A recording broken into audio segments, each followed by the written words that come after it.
Welcome back into the Double Down. We are back with another divisional breakdown and with some week one hype this week as the NFL season is officially starting. I know that I am very excited. I think you are as well. We just did our fantasy drafts the other day. So now all of ours are ready to go. All of our leagues are ready to go. I hope you guys have had some success in your drafts as well. I'm very excited, though. How about you? Yeah, exciting times. We got roughly 48 hours or so till the season kicks off. Definitely a good time to be an NFL fan, to be a fantasy player, to be if you're a bettor, any of the above. It's a good time of year. You got postseason baseball coming up soon as well, and on top of that, hockey gets rolling around. You got and NBA. You got all. It's a fun time for sports, man. Yeah, it is. We like this time. Not to mention for the NFL, it's a year. I think that there's a lot of talent in the league, so it should be a really fun year to watch. We also like this time of year because in Vegas it gets cooler towards in the next couple months. So we're looking forward to that. Definitely. We will be going over the AFC South, though, a little bit later. We're going to cover a little bit of week one hype here with some Quinshon Judkins news. I know I've been all over Dylan Sampson, but this is definitely one that you're going to want to take awareness of and notice, especially if somehow he's like not even on a team in your league. Please add him to your team now, right now. Go do it. Stop what you're doing and do it. Yeah, he's worth the roster. I mean, especially if he's out there. I mean, in a dynasty, he shouldn't be out there. You just go grab him. Yeah, no, he definitely shouldn't be. There's probably no way he's out there in a dynasty. No. And if he is, it's a dynasty that is no longer being paid attention to. Straight up. So as for him, we'll get into the details, or at least what we know of his situation. Yeah, because there have been a little bit of, I guess, notes or news in terms of it, like there hasn't been for quite some time now. Yeah, so I'm sure most owners of Judkins or Sampson or even Ford are, they're all definitely some good news for everybody. It's a starting role position for a running back position, I should say. For sure, it might be one of the worst teams in the league, but it's still a very valuable asset in fantasy, regardless of what you think of the Browns, in my opinion. Yeah, and that's kind of known. That's kind of a thing. What I was going to say more is this is information that is important or could be important to the owners of Sampson, Ford, or Judkins. Yeah. Not necessarily, everyone knows Judkins is a great asset if he's going to be the guy, the guy there, which he was drafted to be. 100%. We'll see what happens. Like we said, we got some news on that, but before we get into that, you got a lay of the day, right? Yeah, I wanted to just go through the lay of the day some of the things that I liked. If you're watching, listening, or end up watching a little bit later, you can maybe get an idea if you're in the better mood before football season gets really kicked off here, and maybe want to get your bankroll up a little bit. There's a couple bets out there that I like today. One of them being the Dodgers money line, or -1.5 against the Pirates. I like Kershaw the way he's been going. He's got around a 2 ERA or so.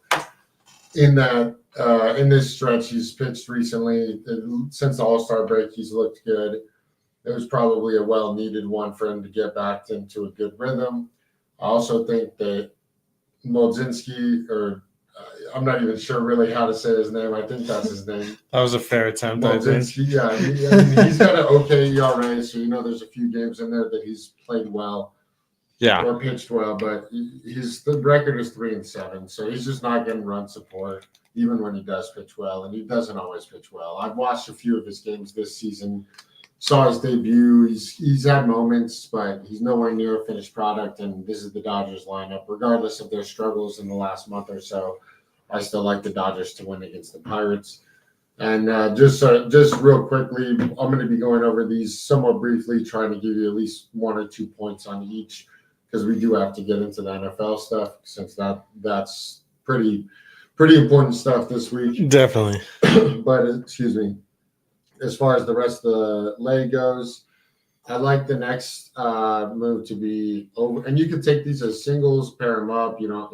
Put them all together. Do whatever you want to with this information and these. Yeah, picks based on here. whether you want to put What you're together. comfortable with. Yeah, if you want to put together a fun little lay or just do some singles or whatever the case might be. And the next leg is going to be over. I know the over is listed at around I believe 9. 9 is the number for most formats right now. Maybe you could get an 8.5 somewhere. Maybe some lines even have a 9.5, but I'm going to take a 7.5 alternate line in the Marlins Washington Nationals game. I'm doing that just on the fact that it's part of a parlay. So in that sense, you kind of got to reach for the best number, even if the price is a little bit worse, because you're putting in a lay. The numbers will increase regardless when you put something together, no matter what it is. So I trust both teams here to get to 4 runs. I know yesterday was a low-scoring game, 2-0 against in this matchup between teams. I would say that might be reflected in the price in a sense, even so. Sure, and even then, too, the fact of the matter, over 7.5. Again, both these pitchers have a north of 5 ERA on the season, and that's promising when you're taking the over for sure. And these offenses are very similar. They're very scrappy. They can explode at random times. How are their relievers? That's the one question I have. Washington the whole season has had one of the worst bullpens in the league. And again, we don't need a team to win. We just need runs. But if both teams could get to 4, which with the starters having 5 ERAs, then I think that's more than likely. A 3-3 matchup, you're happy because there's more than likely going to be 2 more runs, whether you go to extras or whoever wins. It's most likely not going to be by just the 1 run. So I like the over there. My next move would be the Cubs money line. I like Imanaga on the mound. They haven't won too many of his recent games, but he's pitched well enough for them to win. And they're back at home playing the Braves after coming back yesterday. The Braves had a big lead and blew it, and that's pretty demoralizing, especially when your season has gone the way the Braves season has. Yeah, definitely. They had Strider on the mound yesterday, had a big lead, which is what you want if you're the Braves, and then all of a sudden they blew it and lost. I'm not banking on them to have any momentum in this series. I'm thinking Cubs money line there. Just to move on quickly to the next couple, the last 3 that I like for the day in terms of baseball, or in terms of just in general. Not a lot of other things going on too much today because we're getting ready for the NFL season, obviously starting on Thursday. But the last 3, I like the A's plus 1.5. Severino pitches much better on the road. I'm not a big fan of Mike Mikolas, the Lizard King, some may call him. But he definitely is. Shout out Malcolm on Sports Gambling Podcast for that one. But definitely the A's. They're not their favorite actually now in this game. They started as dogs. They opened as dogs. I like the money line if you want to take that angle. I'm going safe bet here with plus 1.5.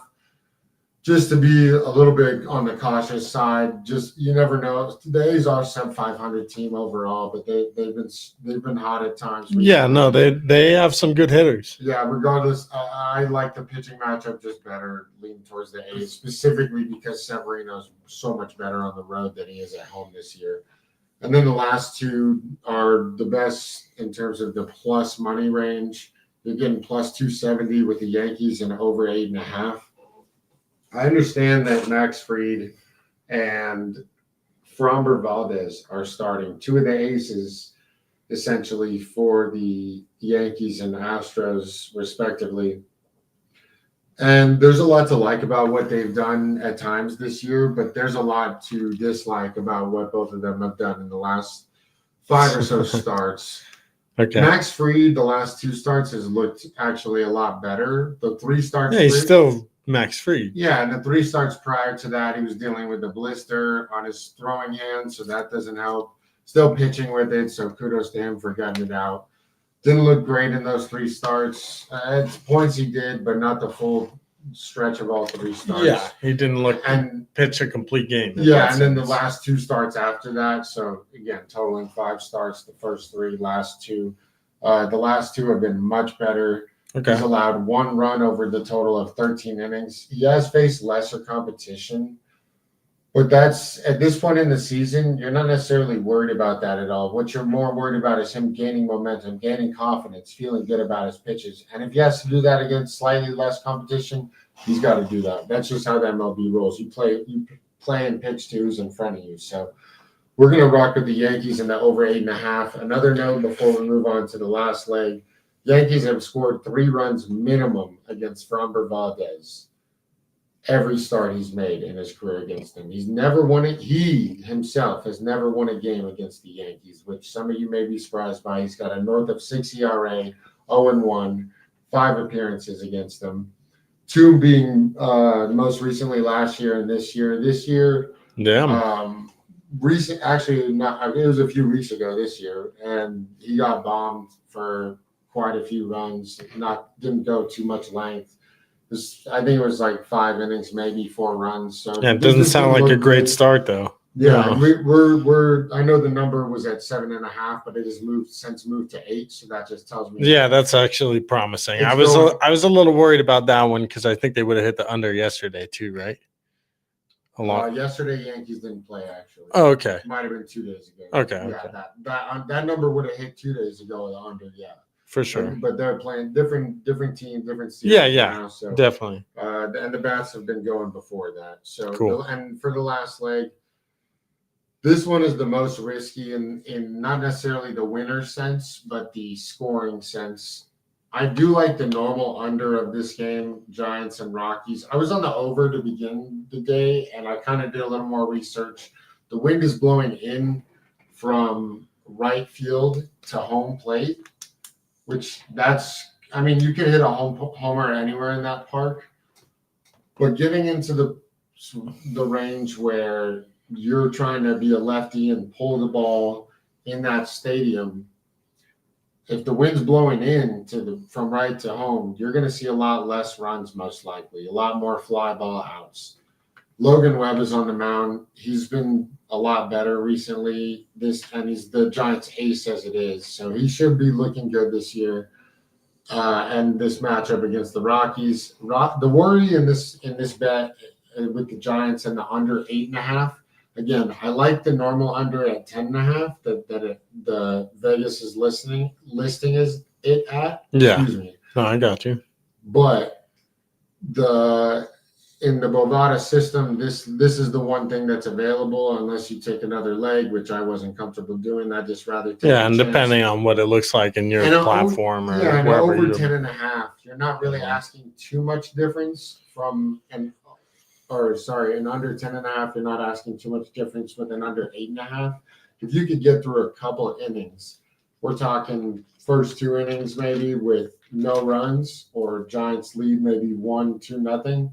You'll live with that. You will live 100%. If the Giants can hold the Rockies to under 2 runs, I think that 8.5 is a good number. I stuck with it, went with it at plus 335. Under 8.5 and Giants to win. I like that number a lot. Definitely. That completes the parlay. Again, don't have to take it all at one. Also could pair them together. Gamble responsibly. Yeah, but do what you need to do. I like the takes for today, though. Not bad. Yeah, and again, just trying to get that bankroll up for football season. These are some good plays I like. If you like them, you can take them too. Try to ride with us. Let us know if you're going to ride with us in the comments. And good luck to you if you do. Yeah, and if you got any lays of the day, definitely go ahead. Feel free to put them in the comments too, or feel free to give us some lays on the overall season too, because we're going over the divisional breakdowns right now. Today we're going over the AFC South here. So let's dive into it without too much further ado. But if you got any season-long parlays or I guess bets in general that you have for the NFL season, feel free. Drop them in the comments. Smash that subscribe button. Smash that like. We appreciate you. And let's do it. AFC South, we have the Texans, Jags, Colts, Titans, respectively, in terms of odds. Let's go ahead and start off with the Texans. 9.5 is their win total, which take that for what you will. It is the best in the division, and I do think I have them statted out for 10 wins this season. So I have them barely going over it. They are minus 115 to win the division, which they're probably going to win. They're definitely probably the best team. You could tell by the way I worded that. Definitely probably the best team. Because as you said, my co-host, this is an interesting division. I know you're looking over the lines there, but interesting division that has a lot of teams that are similar. Yeah, I know how you feel about it. 9.5 is such a Vegas number for them. I mean, looking at the schedule, you got the Rams week 1, going to be a tough road game. Probably win that, then you come back home and face the Bucs. Also a tough game. Even if you do win that, and you win the next 2 divisional games, which is tough to do, regardless of who the opponent is, making it so that you're that's back-to-back division games, and I'm pretty sure one's on the road, one's at home. So you're doing a lot of traveling in the first month of the season. If you look at their schedule, at LA, then Tampa Bay, against Tampa Bay, then at Jacksonville. That's not that bad of a travel, though. Tennessee, then at Baltimore. Oh, I guess yeah. Which is not exactly what you like. Then they have a bye week, but then they have to go all the way to Seattle, come back home against the Niners. Then they have a nice home stretch, which that'll be in a very important home stretch from week 8 to week 10 as you see they play. I have them losing against the Niners in that little stretch, but otherwise I think they sneak it out against Denver and Jacksonville that week or through that stretch. Yeah, I think Denver would be the one that they maybe for sure, but that's the thing is because of how you have already said to me that all the teams in this division are kind of in a similar tier in a sense. They do play Tennessee right after this little stretch at Tennessee, and honestly, I think they split with them this year. I think Cam Ward is going to steal one from them. That's fair. I mean, I don't think Tennessee goes 0-17 necessarily. No, I have them taking a couple wins. Yeah, so. I think 3 or 4. I feel like any of those teams could beat any of those teams. Yeah, straight like you said, they're all kind of in a similar tier. Mm-hmm. I have them for the 10, but I get you. That's kind of why, as you say, it is very Vegas in terms of the number. Right at either 9-8 or 10-7. I think they win the division. Yeah, I would stab them right there, 9-8 or 10-7, depending on a few key games. For sure. I have their for sure losses against the Ravens. I think they lose at Seattle. I think that's not a favorable matchup. And I also think that just going to Seattle is not exactly what.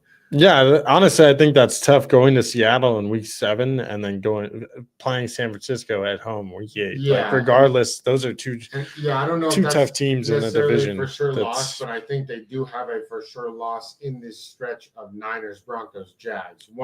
Even though they're at home, they'll lose one of those. For sure, I agree. I think they beat Seattle, but I don't disagree with you. Honestly, the way I think it goes, they win week 1 against the Rams is how I think it goes. Just I don't know.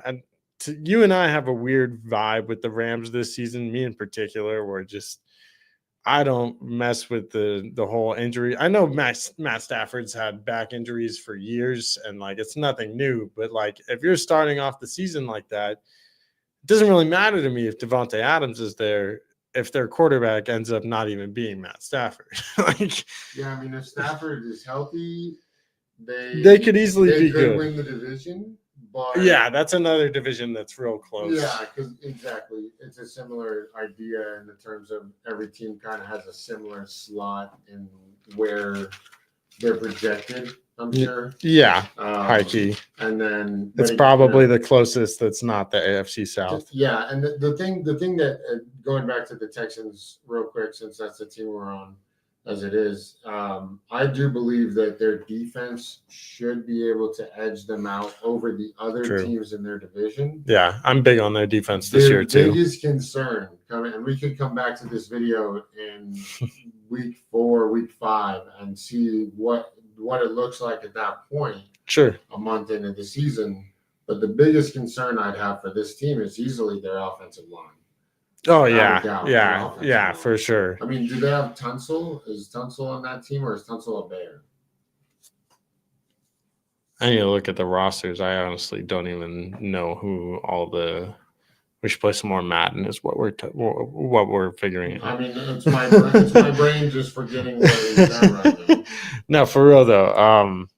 I don't think their line's Oh going to be. Lord, I think it's he's still on pretty. the Commanders? Yeah, I don't think he necessarily did great stuff for them last season, but he still made their line a little better, probably. And their line has been hurt as well. Yeah, and their line is for sure one of the worst in the league, though. Probably still.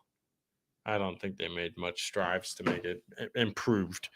They do have running back depth now in terms of the fact that even without Joe Mixon starting the season, they still got 3 running backs. Yeah, it's nicer now that they can potentially lean on those 3 guys at some point. Yeah. Rather than leaning on the passing game with hardly any receivers like they had last year because of injuries. Have you seen the vibes around Mixon, or just like some of the last things He's that supposed they're to miss like the first 3 or 4 weeks? For sure. He's on the IR, pup or IR or whatever, the 4-week thing that he literally can't play the first 4 weeks. And so, if you drafted him, put him on your IR. But I actually heard from their coach recently, basically, he said something along the lines in an interview or, presser, where he said something where it almost implied or sounded like, yeah, if he plays this season, they're like, hopefully he comes back. He'll come back, but it could take longer because he does right now. If you don't know, he does have 2 injury designations. 100%. I believe one is a foot and the other is an ankle. Mm-hmm. Which technically, some people, or it's like an ankle or a knee, something with his leg, but you could say, it's the same part. Like, no, it's not. You could have a foot injury that's at the higher end, towards your toes. Yeah, maybe that even caused the ankle injury. Yeah, so he may have to heal up both of those, which, I mean, we're not really necessarily worried about a healthy Mixon if it does become a healthy Mixon, but we're worried if this becomes a thing where this not necessarily could be career ending. I'm not saying that, but derailing. I don't know exactly I'm trying to look it up because I don't know exactly what the extent of the injury is, but to me, it almost sounded like it just was not a good injury for him right now. And he is in that later part of his career for a running back where he's 29? 29, I believe. Yeah. So he's at that age where they start to hit the cliff or get an injury, and suddenly that's kind of it. Todd Gurley had something way different, but he is built a little different. Sure. I mean, we've seen him lead the league in rushing. We've seen him dominate a backfield.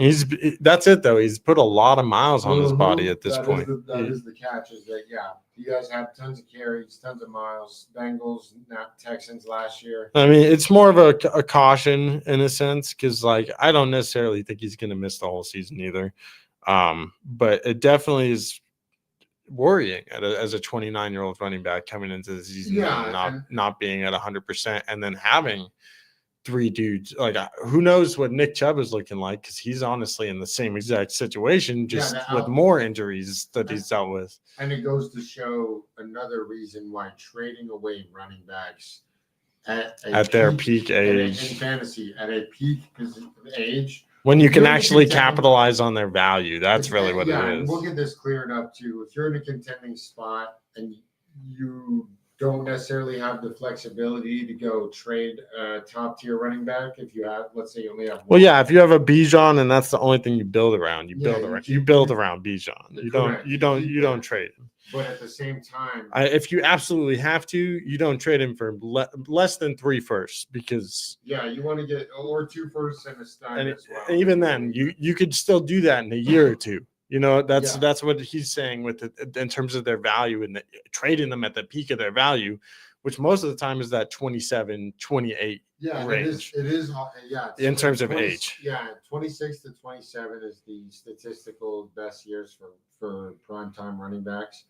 And most running backs in general, if you get to that point, the issue becomes a lot of people become either emotionally attached because they're in a dynasty because they've had these guys for so long, or they wait a year too late. And then they lose out on the value. The only running back I haven't traded away essentially at peak value is Saquon, and that's because I traded so much for him back in the day. He's also your favorite running back ever. Yeah, probably. ever. Favorite running back ever. He's gonna die on my team.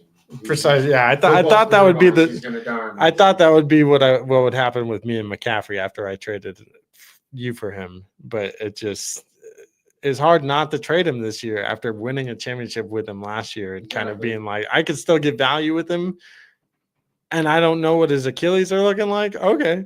That was kind of the way I felt, but I know you recently regained him because he does look healthy this season in terms of what we've seen. You know, we saw the joint practice against the Raiders. He looked good. Yeah, and now we're going off on a whole tangent, but keep going. No, yeah, but just in a general sense, though, you know, you definitely. In terms of this fantasy topic, real quick that we're on, just the value. You want to trade your running backs at the peak unless you're a super contender, and if you win with them, trade them almost instantly. Unless they're still 25, hey, keep them for another year. Even 26, by 27, you should probably 27, 28, you should definitely. 28 is probably too late. It depends. It might be. To me, it's too late. It depends. It depends on the running back. Most of them will probably not make it there. If you look it up, you'll see that the common consensus is sure, because even going into this season, Mixon has probably depleted his value a ton going into his 29. And there's a few running backs now in the league that are around 25 to 27, and you know you can easily get value for them now. Probably some of the most you probably ever will be able to get. Now is the highest value, unless this season that guy whoever you may have goes off. That's a possibility, and you may end up, you know, regretting it for a short time. But we're seeing guys now like Mixon, like Nick Chubb, tons of people in the league that were fantastic. Oh my God, running backs. Sorry, there's a question from the chat. Shout out to you, Ten Ganja. Love the name. He says, so there was a trade in our league today, Henry for Chase. Is this even close, or should this be vetoed? What is the league format? I was gonna say, is this redraft? He said redraft. By the way, oh my God, veto. Was the guy? I mean, technically, they both could be top 5 at the positions, and it's hard for players to repeat. I think Henry is in a position where even at his age, he absolutely can still be a top 5 running back, and in that sense. It sort of technically could make sense and be fair. It just need matters too. But if you're asking us if is this even close from our perspective, hell no. You're talking about the best receiver in the league. Is it PPR also? I'm also very, very interested here. Yeah, you can do the close up on. It thinks you're Kobe now. He says no. He says no. Don't do that trade. Again, unless you are just absolutely. Well, he's more asking, should this be vetoed? Because he's just in a league where this happened. And definitely talk to your league mates. See what exactly happened there. What kind of collusion? What in the colluding? Yeah, the problem there becomes Henry is just good enough to where someone might do that if they're a big Henry fan or a big Ravens fan. So wrong. So why couldn't they could have got more? Why didn't they ask? No, that's it. Is like that's really that's what why it is. That's what raises the red flag. and if you're asking us, is this even close?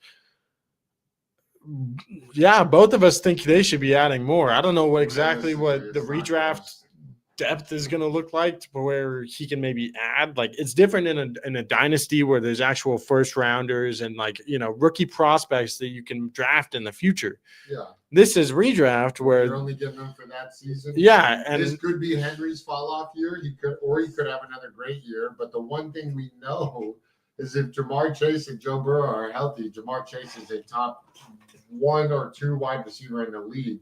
Even if his production has a slight tick down because let's say T's healthy the whole season, it doesn't make sense to me, like I'd rather have Jamar Chase and go 0 RB, only in the fact of the matter that Jamar Chase, it can be like a second quarterback for your team, and a great one at that. And you look at the fantasy finishes for most leagues last year, the top non-football or non-quarterback player in scoring was typically Jamar, was it not?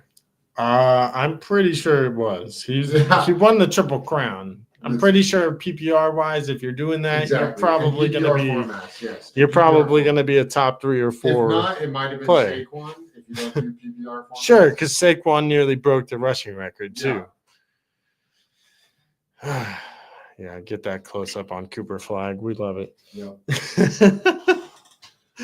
That's it. I mean, interesting question. Yeah, I'll say that, for sure. I appreciate you putting that into the chat, and much love, Ted Condor. Yeah, also definitely anyone else who got questions like that, feel free to drop them into the chat anytime while we're doing live. Specifically, if it's a potential veto track, oh yeah, we co-run a dynasty together. I'm more of the commissioner technically, but we run it together. And we've been running it for about 5-6 years now. I think maybe this is even year 6 or 7.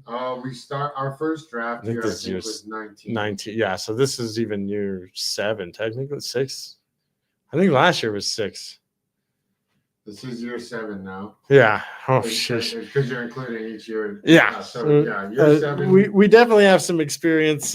We leave an open no veto clause in our dynasty because we're grown men. None of us are going to be trading our picks for a league that we're investing this money into and this much time and effort and energy. None of us are going to be making trades that we think at our heart are bad for our teams necessarily, or that we're not willing to take the risk on what this trade could become. In a sense, there's a plan behind every trade in dynasty. It's more well thought out rather than you're taking some real shots, maybe. I can understand again, maybe a trade like that, but tried to get more on that. And again, it's harder in a redraft when there's no assets like picks to be able to be thrown into trades, or you don't have the depth of a necessary roster to be trading, pieces that you can actually throw in to make that a fair deal. Because off the bat, especially in a dynasty league, hell no, not at all fair. In a redraft, it makes a little bit more sense because both of those guys could potentially be top 3 at their position, if not, in Chase's case, probably 1. Or could, he has the potential to be, because he literally just was. Yeah. Henry obviously can be 1. It's a different path. It doesn't make sense in a redraft. Yeah, it's a little more difficult for him to reach the one spot at running back because there's so many good running backs. They all have the one thing too. You never want to say anything about injuries, blah, blah, blah, jinx anything, but just in a general state, a general sense, the running back position gets injured more often. But even then, the running back position last year was extremely healthy. It was, and it's a tough, almost statistically healthier than it should have been, which means there's potential regression. You don't want doesn't mean there's gonna be. Yeah, but you gotta prepare. Hopefully the trainers in the league are just getting better and keeping their players healthy. Exactly. That'd be definitely beneficial for all of us. Everybody. Yeah, exactly. Every single person involved with what this is. We actually did make some trades recently that some of our league mates are trying to say are not potentially fair, but no, it's not even. It's all perspective in a sense too. When it comes to dynasty, when you trade multiple picks in dynasty away and players with big names, people are going to have their prior biases. And the thing is, you can't judge a trade off of what just happened. You have to judge especially in dynasty. Yeah, when there's picks involved that are not going to have, you may look at the trade in the moment and sit there and go, wow, what in God's name just occurred in my league? How is this possible? How is this a real trade?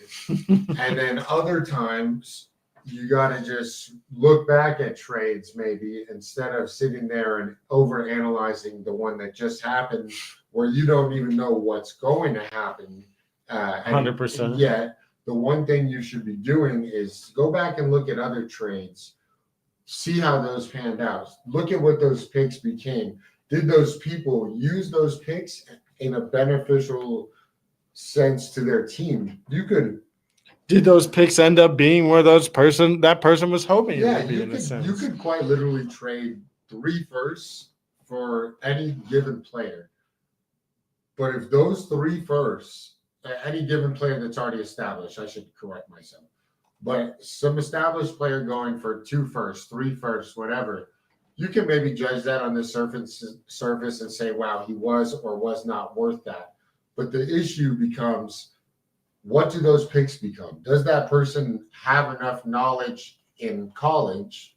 Yeah, and then in terms of their own, I guess, scouting, you know? Yeah, you have to become a decent scout and a decent analyst of tape. And you got to be honest with yourself. You can't just go look at highlights, and you can't just go look at the good things. You got to look at the bad things. You got to go look at the games where this dude had maybe 11 carries for 58. There's college running backs right now and quarterbacks that have struggled to start this season that were expected to have great years. Yeah, their first game was definitely not what people were expecting for a lot of different players, and that doesn't just go for one guy individually. No. You know, so there's a long season ahead. Be patient, but if you're making moves, you know if it's right for your team. You know your team better than others because you have those guys. They may be looking into certain guys, what have you, but they're not doing the extensive research you have done on your guys because that's why you got them. They are your guys that you have worked countlessly to try to obtain, whether that be through the draft, through trade, through any type of through thick and thin. Yeah. Excuse me. Yeah, and along with that, we won't stay on this topic too much for the moment, too much longer, I should say, because we probably will come back around to it. I think it's a good conversation for us to kind of end up on. It's it's just the reason the tangent happened is because it's very relevant. Yeah, both of us made big trades recently in a sense reshaped the league and also the potential future of the league as well. Yeah, and this is on both sides. Yeah, and again, this is also the time of year that those types of trades may happen. People get back into the fantasy feeling. Honestly, it was crazy. I had a redraft league that was actually happened before one of my rookie drafts in one of my dynasties, and I was sitting there like the night before my dynasty draft for that rookie draft, and I'm like doing the first redraft league of the season, and I'm like, how am I doing a redraft league before one of my rookie drafts? But also it's kind of how some people work. I'm not trying to hate. Like, I get it. Some people like to wait for training camp and see all the rookies and things develop so that then they get a better idea of who might come out. Because hey, if you did our rookie draft back when we did, you wouldn't have known who Bill was unless you're my brother over here.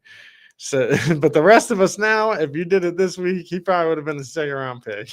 Oh yeah, true. Yeah, and that matters. But that's another thing. Talk to your league about what you want to do if you're in a dynasty when you want to do the draft.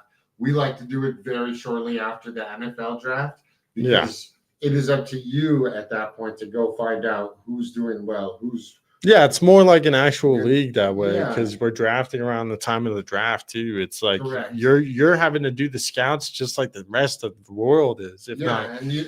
Most people don't look at 5th through 7th round picks, but this was an interesting year where it was worth it.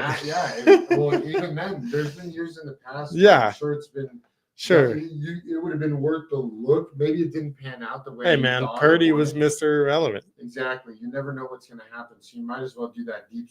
Don't you want to be the one with the guy it's so great. It's so great. Blows up? If you want to be that guy, if you want to be the one, you tune into this podcast. We're gonna get you right. We're gonna get you. You subscribe. You smash that like because we've done it plenty of times, and we are. We'll talk about it a little bit later. We'll probably be doing it again, hopefully, in the next 2 years. Yeah, 100%. Hey, just keep an eye out and make sure. Again, like I say, every episode, do your research. Straight up. So continuing on, part of this whole tangent and the reason we're talking about all this, but to get back to the Texans, with Joe Mixon, part of the reason I'm going on this tangent, Woody Marks is sitting right there. I don't know what the hype has been in camp, or if he's just been hidden in camp, or what the case has been. I don't know exactly. Like, I got people trying to tell me, or acting. ESPN is trying to act like Dameon Pierce is going to be the starter week 1, and I'm sitting there like, along with Nick Chubb, I'm sitting there ready to take my hat off and go, what have we done? This dude, Woody Marks, is really good. Like, he's talented. Why are we acting like he's going to be a third fiddle in a committee to Nick Chubb and Dameon Pierce, who have had their time in the sun? Yeah, I think he gives a better receiving option than either of the two of them. Yeah, and sure, like, that's it. Sure, it might just be a committee where none of them are really worth it, even when Joe Mixon comes back, because he's still coming back from an injury. It's not like he's going to necessarily be 100%. You might not see the real Joe Mixon until closer to the playoffs. You might not see the real Joe Mixon at all this season, because when he comes back, like, he's probably susceptible to getting hurt again, and who knows if he'll be 100%. Yeah. So and then he's going through the gruels and grind of the NFL season. So it's like he's going to be banged up on a weekly basis at that point. But to me, just Woody Marks has the fresh legs, had the college talent and tape, in my opinion, just visually to the eye test. He's not bad. He's a good player. He could be a running back in the league with a role. I don't know if that's a starting role, but sure, I do know that's a role. I think he has. That's it, though. Sure, it might not be a starting role, especially to start the season. But in my eyes, like, if anybody could be a starter or the one of a committee next season, it's him. Yeah, and that'll be yet to be seen. Again, the number one. Yeah, it might be more of a back end of the season thing. Heck, he's sitting on basically all of our waivers still. Yeah, but it always comes back for redraft, not dynasty. Yeah, but it always comes back for me with this team, that O-line. How is that O-line going to perform? Sure. Is that O-line going to step up and do a little bit better than they did the last year and a half or so, whatever the case is for them? Or are they going to kind of fall and keep falling to where it becomes such an issue like it was with the Bengals, where the Bengals had to start going out and signing guys, drafting guys for the position? They've done a better job themselves, speaking of Cincinnati, to reestablish the line. But that is yet to be seen still this season. And for this team, the Texans, their heart and soul of their offense was Mixon last year, essentially, because of the injuries. For a lot of the season, I would agree. Yeah, because of the fact their injuries to their wide receivers and the lack of consistency through the O-line. Now you have Stroud back. You have the receivers at a point where they're going to be healthy to start the year, or at least should be. So that's they have more receivers too. That's promising, but you are relying on 2 rookies. So that'll be interesting to see what happens. Don't they have some other dude that's like low key on the roster that maybe? No, it's not. It's not. It is Christian Kirk, isn't it? Yeah. Okay. He can help. He's a role player. He could be a good slot guy for them, and they could easily get some. That might keep Jalen Noel from seeing the field a lot this season, which is a little unfortunate. I think that Kirk is going to be there and probably take early snaps away from him early in the year. And if he's healthy, if he's good, then hey, maybe they scored and signed getting Kirk at a probably cheap price comparatively what he signed with the Jags. Sure. I will say this real quick, because to me, Kirk is just a guy. He's a Jag. Jalen Noel is not just a guy, in my opinion. I think he could just become a guy if he gets buried on the depth chart, but that's the problem there. Sure, but that's they're just better than that. Look at how banged up their receiving core was last year. I'm not saying that's going to happen again this year.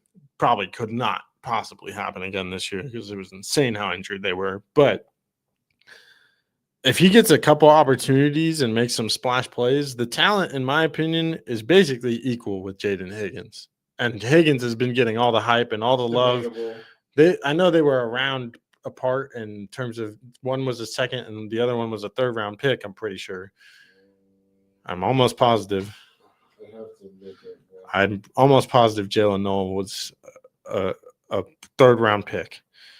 And to me, that's a lot of people are sleeping on him this season. I don't think he's necessarily going to be a league winner, but does he have the potential if he gets some opportunity to be maybe even better than Higgins? I think, yeah, he does.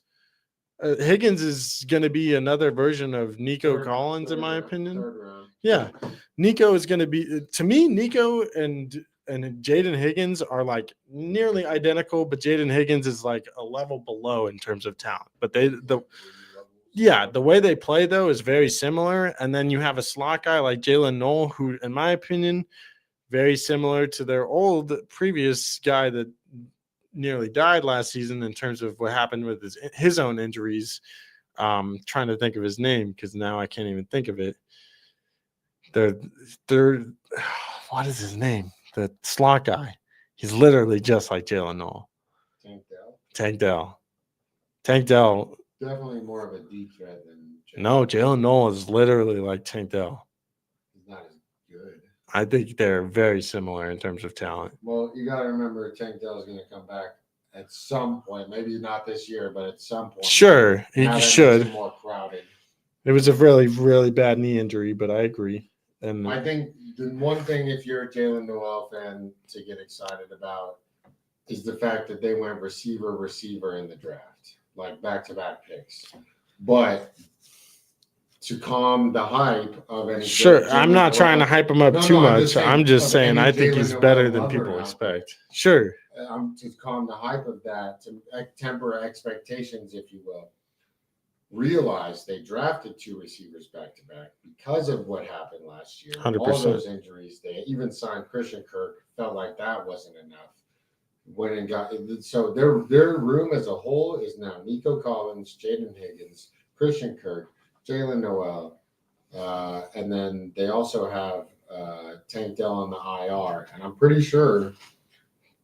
Tell me if I'm wrong, but they got another receiver. Well, they have a tight end who's not bad. They did just trade John Mechie, so that does make. Yeah, they got rid of Mechie because of how deep they are now at receiver. But they're going to have to cut people. Yeah, precisely. But yeah, I say all this in a sense, basically to say, Hutchinson, I don't even know who he is, to be honest. Hutchinson was a rookie last year. Watson's just a guy, but Braxton Berrios. He's a little bit better than a guy sometimes. I'm just saying they have so many I get receivers. You. Because again, they're terrified of not being able to give anyone a throw to a dude that has no offensive line. Yeah, and Hutchinson at the moment is. To me, I say all this to say just the way that I'm telling you to pay attention to Woody Marks, pay attention to Jalen Noel. I'm not saying either of them is going to win you a league, but they are names to watch, especially because there's opportunity. There's just, regardless of what you think of Jaden Higgins, what you think of Nick Chubb or any of these guys at this point in their career, these are rookies that were drafted with the second and third, round picks that could easily be used more than people are expecting this year. It says Collins and Kirk will likely lead the charge for them. Because Noel and Higgins fighting for the sure, but yeah, it's I understand that's what it says, and that's for sure what the depth chart is going to say. They're also paying Kirk more, so technically he should get more opportunity based on just that alone. But yeah, Jalen Noel for me in terms of opportunity would have to see. It's going to either be an injury or he's going to have to make a special play, and then they're going to be like, "We need to start starting this dude." Kind of like what not necessarily how Justin got benched the first couple of weeks, but the first couple of weeks of Justin Jefferson's career, he barely played, and then all of a sudden, week 3, week 4, he's getting every target in the world. So I'm not saying that's going to happen to Noel at all. I'm just saying that sometimes that type of things happen where some talented dudes don't get necessarily the stuff they deserve because there's vets on the team that are getting targets or work over them. Yeah. And that's precisely why I'm saying to keep your eyes on these dudes because they're better than the freaking dudes that are ahead of them. They are. Well, we'll see if they are or not. They are. The number one thing I would say is me personally, I want no part of any receiver in that room. Yeah, I'm not even necessarily saying to draft them and redraft. Let me just say that real quick. Part of the reason I'm going on this tangent, and sorry for cutting you off, when I did that draft for the rookie draft the other day, which has been months since our rookie draft, Jalen Noel went undrafted in a rookie draft. I know it's only 3 rounds, but that should not be happening, in my opinion. There's plenty of but guys this year to take a chance on, and right now he's a take a chance on a guy. Sure. In my opinion, I want no part of a wide receiver room aside from Nico Collins that is going to be seeing a similar amount of like Christian Kirk, Jaden Higgins, and Noel will maximum see maybe 7 targets in a game, and that's not an average. That's maximum. Sure. Especially if Nico's there the whole season, absolutely. But if Nico's healthy, I want no part of a committee receiver group that has a bad offensive line that has not done much to fix it. Sure. I don't want that at all. They're going to be doing a lot of either plus their defense is good too, so that doesn't necessarily help. Their coach is also defensive minded. He's a former defensive player. So they have a gritty, grinded out kind of group aside from Nico Collins. And I just don't want to put a lot of stock in, again, a group that I think is average at best behind Nico. There goes that. Interesting tactics. And then, see, you didn't like the fact that it was like, no, get those average receivers out of here. Get those Jags off my team. Yeah, and you'll find the case a lot, too, with some of these other teams in this specific division where the talent might be there for a couple guys, but after maybe the number one wide receiver of the group or number one running back, whatever team it may be, there's just not a lot to like about certain things. If we look at the Colts wide receiver room, there's a lot of similarities between their wide receiver room and the Texans wide receiver room, minus the fact that there's not really a superstar, but there's a good player in Michael Pittman, and then you have a bunch of other receivers that can be good and have talent and whatnot. If anything, the top 12, 14 pick at tight end too. So. Yeah, exactly. Warren will eat into that as well. So the fact of the matter is you want wide receivers are going to be getting consistently above 6-7 targets a game around that area. And if they're the number 2 guy, not everyone is a 2 like a T. Higgins or a Devontae Smith or, players of that caliber. Jordan Addison when it's not suspended. Not many guys are 2s like that. So, it can be hard to – and you got to – and I'm not saying don't roster these guys. I'm saying – you're saying you don't have interest because I get you because of how deep and how many dudes are on the and I will say on a weekly Noel are great shots. Yeah. But in terms great of talents. Redraft, I'm not really looking to get them. Yeah, and I don't necessarily disagree with that. I'm just saying more to pay attention, especially in dynasty formats. Sure. I think Woody Marks is better for redraft than Jalen Noel for sure. Yeah, I would agree, just on the fact of the uncertainty of the draft. Yeah, and that's the other thing is, especially with a wide receiver group that's as deep as this, you're not going to be able to really even if, let's say, Nico Collins isn't healthy the whole season or misses a portion of the season. Which is possible because it's happened so many times. Yeah. You're not going to be able to trust any of them on a weekly basis to get more than 7 targets unless like you're talking emerges. about. Yeah. I agree. Which really Higgins and Noel would be my 2 shots to emerge, but like you say, that's at that point a shot, and you're also banking on an injury in a sense. The other thing too is like we could see, if Christian Kirk is actually healthy and not injured, you could potentially see a decent, we've seen decent Christian Kirk not that long ago. And even before his injury last year, he had a few good games where you're like, wow, okay, maybe. He's not terrible. And when I say he's just really. a guy, that's not necessarily saying he's bad. I just think he's an average receiver. He's pretty good. He has his much moments. like most of them in that room. Yeah, and other than Nico Collins. Sure. I think that I think Higgins and Noel have they don't have superstar. No, I think above average though potential. Yeah, maybe like one Pro Bowl in a year guys get hurt. Sure. But even then, like I see they're a step below Chris Olave. I see Jalen Noel being and Chris Olave is really good. Jalen Noel to me is like a poor man's Josh Downs. I hear that, and Josh Downs is good. I'd much rather have. That's fair. That's actually a fair assessment, and I don't blame you on that. And that has no knock against Jalen. No, Downs has also proved it more. But and being buried behind, like he'll never be the one. He'll never be the one. Sure. And Downs in terms of targets could be the number one targeted player on that offense because of the fact the way they like that Steichen likes to run things and throw. Look how many times Downs has been targeted when it wasn't Anthony Richardson in under center. Sure. Yeah. It's strange, and it's not that they actually. He's honestly he's probably the best, to your point, downfield target on the team. Pittman's great at the short and being a route guy. Alec Pierce might be the best downfield. Sure. Alec Pierce is insane. Alec Pierce is a reception type of guy, a guy that really just can hurt you at all different levels. Yeah. I really do like Downs in terms of what he brings to the table. I like that they got Warren. That now they have to worry about him, and that could probably expand along with Downs. Taylor. Yeah, I mean, not that they got Taylor, but Shane Steichen even said today. Just I'm glad we're talking about this division because I saw him say today, "We go as Taylor goes." Yeah.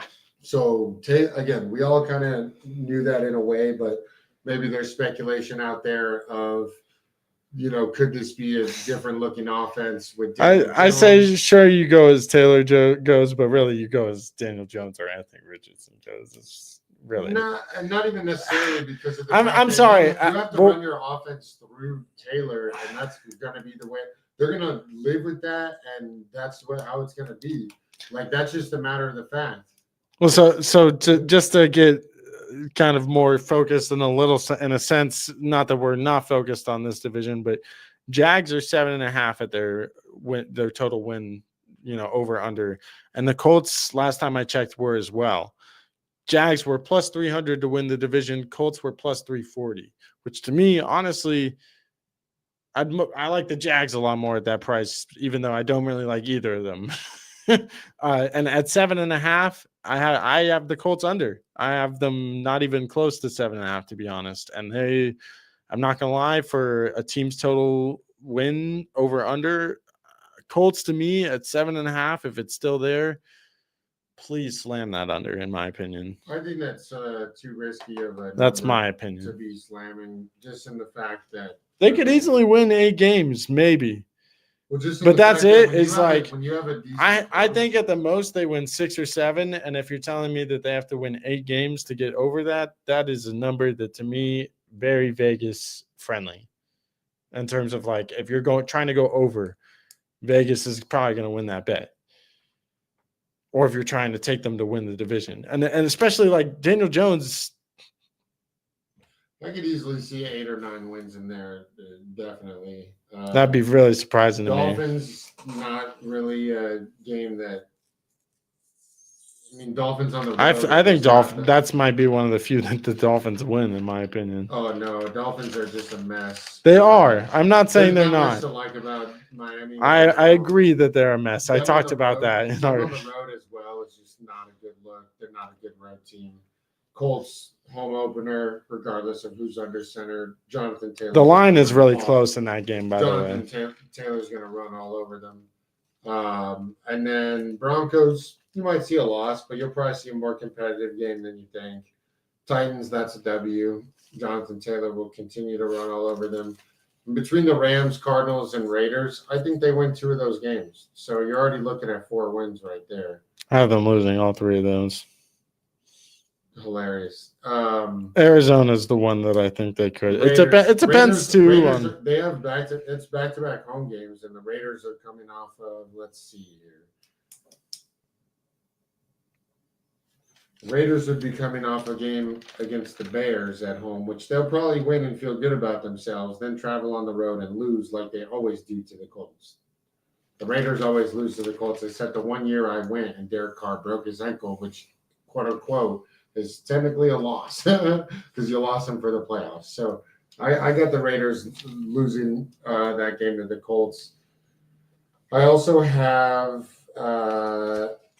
they'll probably lose to the Chargers. I think they beat the Titans both times, just in the fact that the first game against the Titans is early, and that's early enough in Cam Ward's career to where he'll still be figuring some things out. And by the time they play each other again in Week 8, that's back in Indianapolis, and I don't expect Cam Ward to be coming in there on a revenge game like that. He's a good player, but they have they have a team that needs help. They don't have that much help on that team. Then they go to Pittsburgh, probably a loss. Back home against the Falcons, could easily win that game. Falcons are a very volatile team this year, in my opinion. I have the Falcons winning for sure in that Falcons could be a very good team, but you could also see them struggle mightily like they did last year. They also have a bye right after that. And that's not to say the Falcons are a very attractive team in terms of fantasy. Because they can't really defend anybody, and they have a lot of offensive weapons. And with Michael Penix, that's not necessarily a super upgrade from Kirk Cousins. It's not necessarily a downgrade, but it could be because of the fact that we haven't seen much of Penix. We've seen enough. Let's say we haven't seen enough to say really either way. To know that he could play in the league most likely, but can he develop? We've seen enough to know that they average 30-something points when he starts, but that's probably because they also give up. Sure. So And that was at a time when a lot of people were injured because it was the end of the season, I'm sure. Yeah, again, they're going to go to a bye and then play the Chiefs, which probably a loss. And then the Texans for the first time. I actually think they beat them. I have them winning Week 13 as well. They typically split with the Texans. Yes, they do. The Jags, I have them. That's a loss at the Jags. I'm not gonna lie, I have them losing to the Jags both times, but I do have them splitting with Houston. I'll have them lose to the Jags, pull something out of their ass against the Seahawks, beat the Jags the second time, and that Niners game I think might be closer than you think. Sure, I actually have the same thing in terms of I have them beating Houston, losing to the Jags. That's a Monday night. The NFL might cheese up a Peyton Manning broadcast. San Francisco game or the Seattle one? San Francisco. Okay, I have Seattle winning like you're talking about, but I definitely have. Oh no, I have the Colts. Like I said, I have the Colts. Oh, sorry, no, I have the Colts winning against. Yeah, I have the Colts winning against Seattle, but I have San Francisco's definitely probably smacking them. On an 8-day break, let me see the Niners and who they played before that. And that's part of why the Niners have the easiest schedule. I'm actually going to go ahead and say that's a loss to the Niners or to the Colts for the Niners because of the fact that they do play the Bears the following week, which isn't exactly they only play look ahead. They play Tennessee the week before that though, and have a bye the week before that. That'll probably be 2 W's, Browns. Yeah. Week, Tennessee W. And then usually teams don't always go on 3-game win streaks. Sure. And the other thing that you have to look at is they might be in a playoff position where they're fighting the Bears for a wild card or fighting for the division with none other than the team they played last, Seattle. Which, sure, you could say, oh, that's 2 weeks away. Teams look ahead 2 weeks away. It's human nature to do so, especially if you're in a division fight or a playoff fight at that point to try to get in. You can easily see that spot being a look ahead. Colts do not have a bad team, and I'm not saying their team is bad. No, their team. Honestly, thinking the one thing I worry about too with the Niners is they've been probably one of the most injured teams since they made the Super Bowl 2 years ago, or whatever that was. So it's 2 seasons. It's just not. Then again, Niners on the road as well. They may dominate that game if everyone's healthy and right. I'm not saying that. But I'm saying in terms of the spot, a couple days before Christmas in Indianapolis, look ahead spot. You just came off a win against the Titans, so you're feeling a little bit better about yourselves than you might normally be because that's probably a team you beat down on. So Colts are not necessarily. I mean, again, the difference between Colts and Titans, they could win and lose, split the series as well.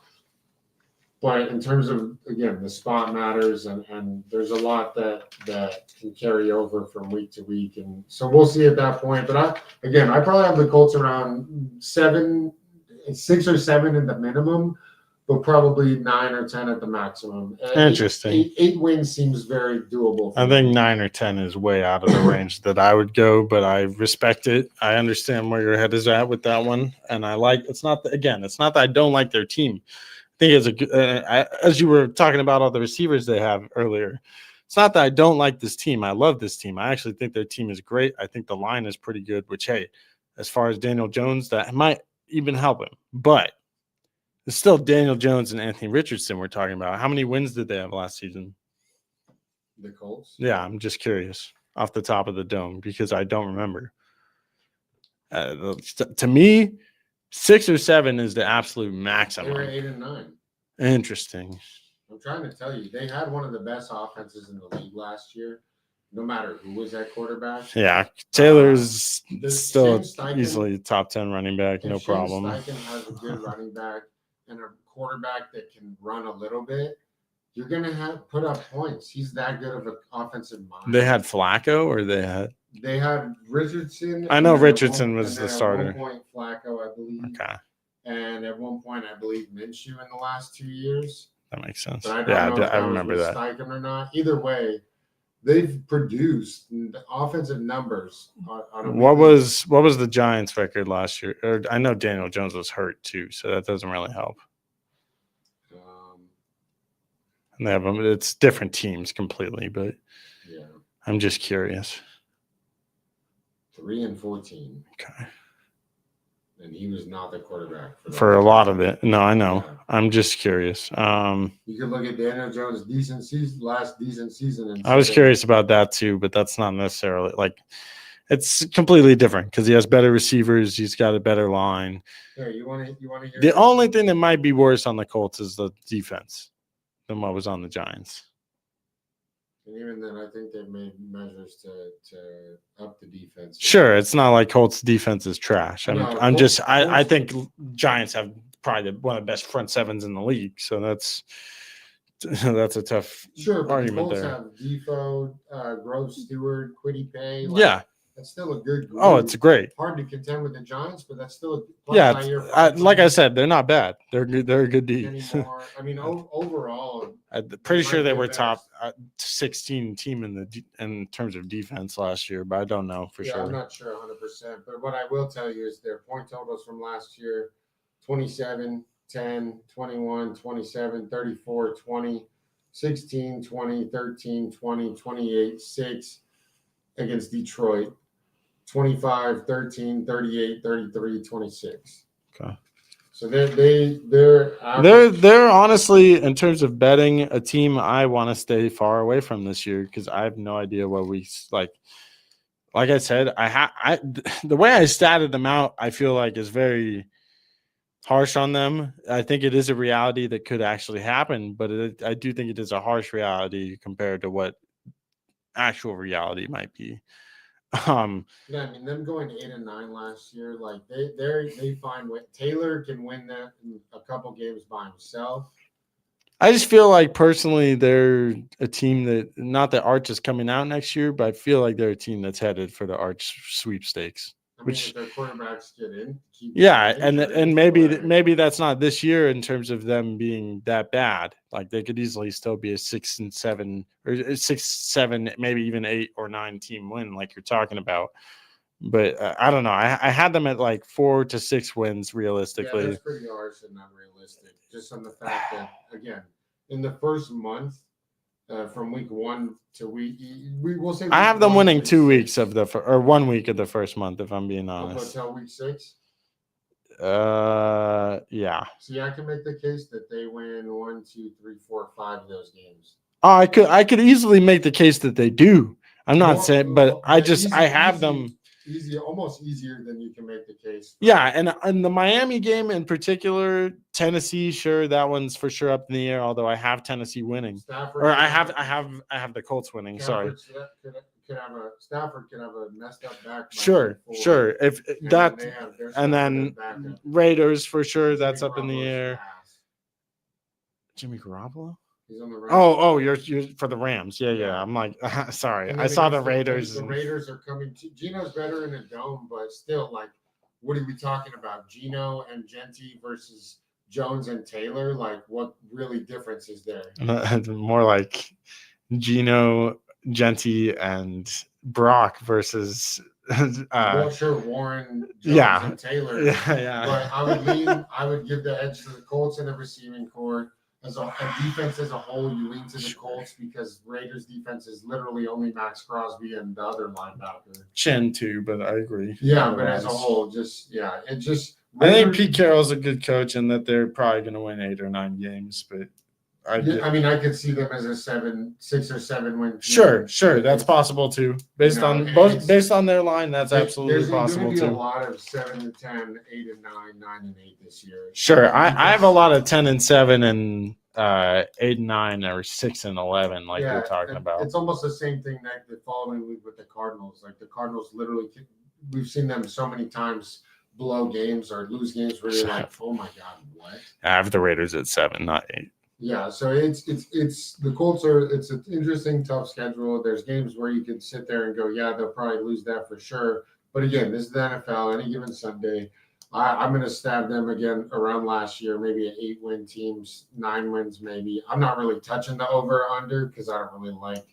that 7. Yeah, if you're going I feel comfortable with 7 as an under. If you're feeling right now at 8 or 9 wins, I wouldn't feel comfortable with that either. Yeah, Me personally, I'm at more of a 4 to 6. I absolutely see the door to 8 wins. Personally, 9 or 10 would be an absolute push to me in terms of like I don't really see that. I'd be really nervous if they somehow went like if you're betting the under. Oh yeah, I'd see how they could get 8 wins, but I feel way more confident in betting them to get less than 8 wins than betting them to get 8 to 10.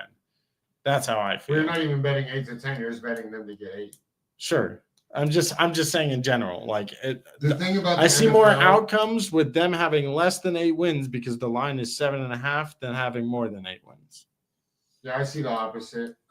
Just again on the fact that they could come out of the first 6 weeks 3-3, and you're kind of screwed at that point. Sure. Because there's too many weeks left with too many outcomes in terms of negative for the others. Like at some point, if Colts stay around 500, they'll be in the argument to try to make the playoffs, which means their last few games will matter the most. Texans, Jags twice. So they play them 4 times in the last total 4 games divisionally in the last 6.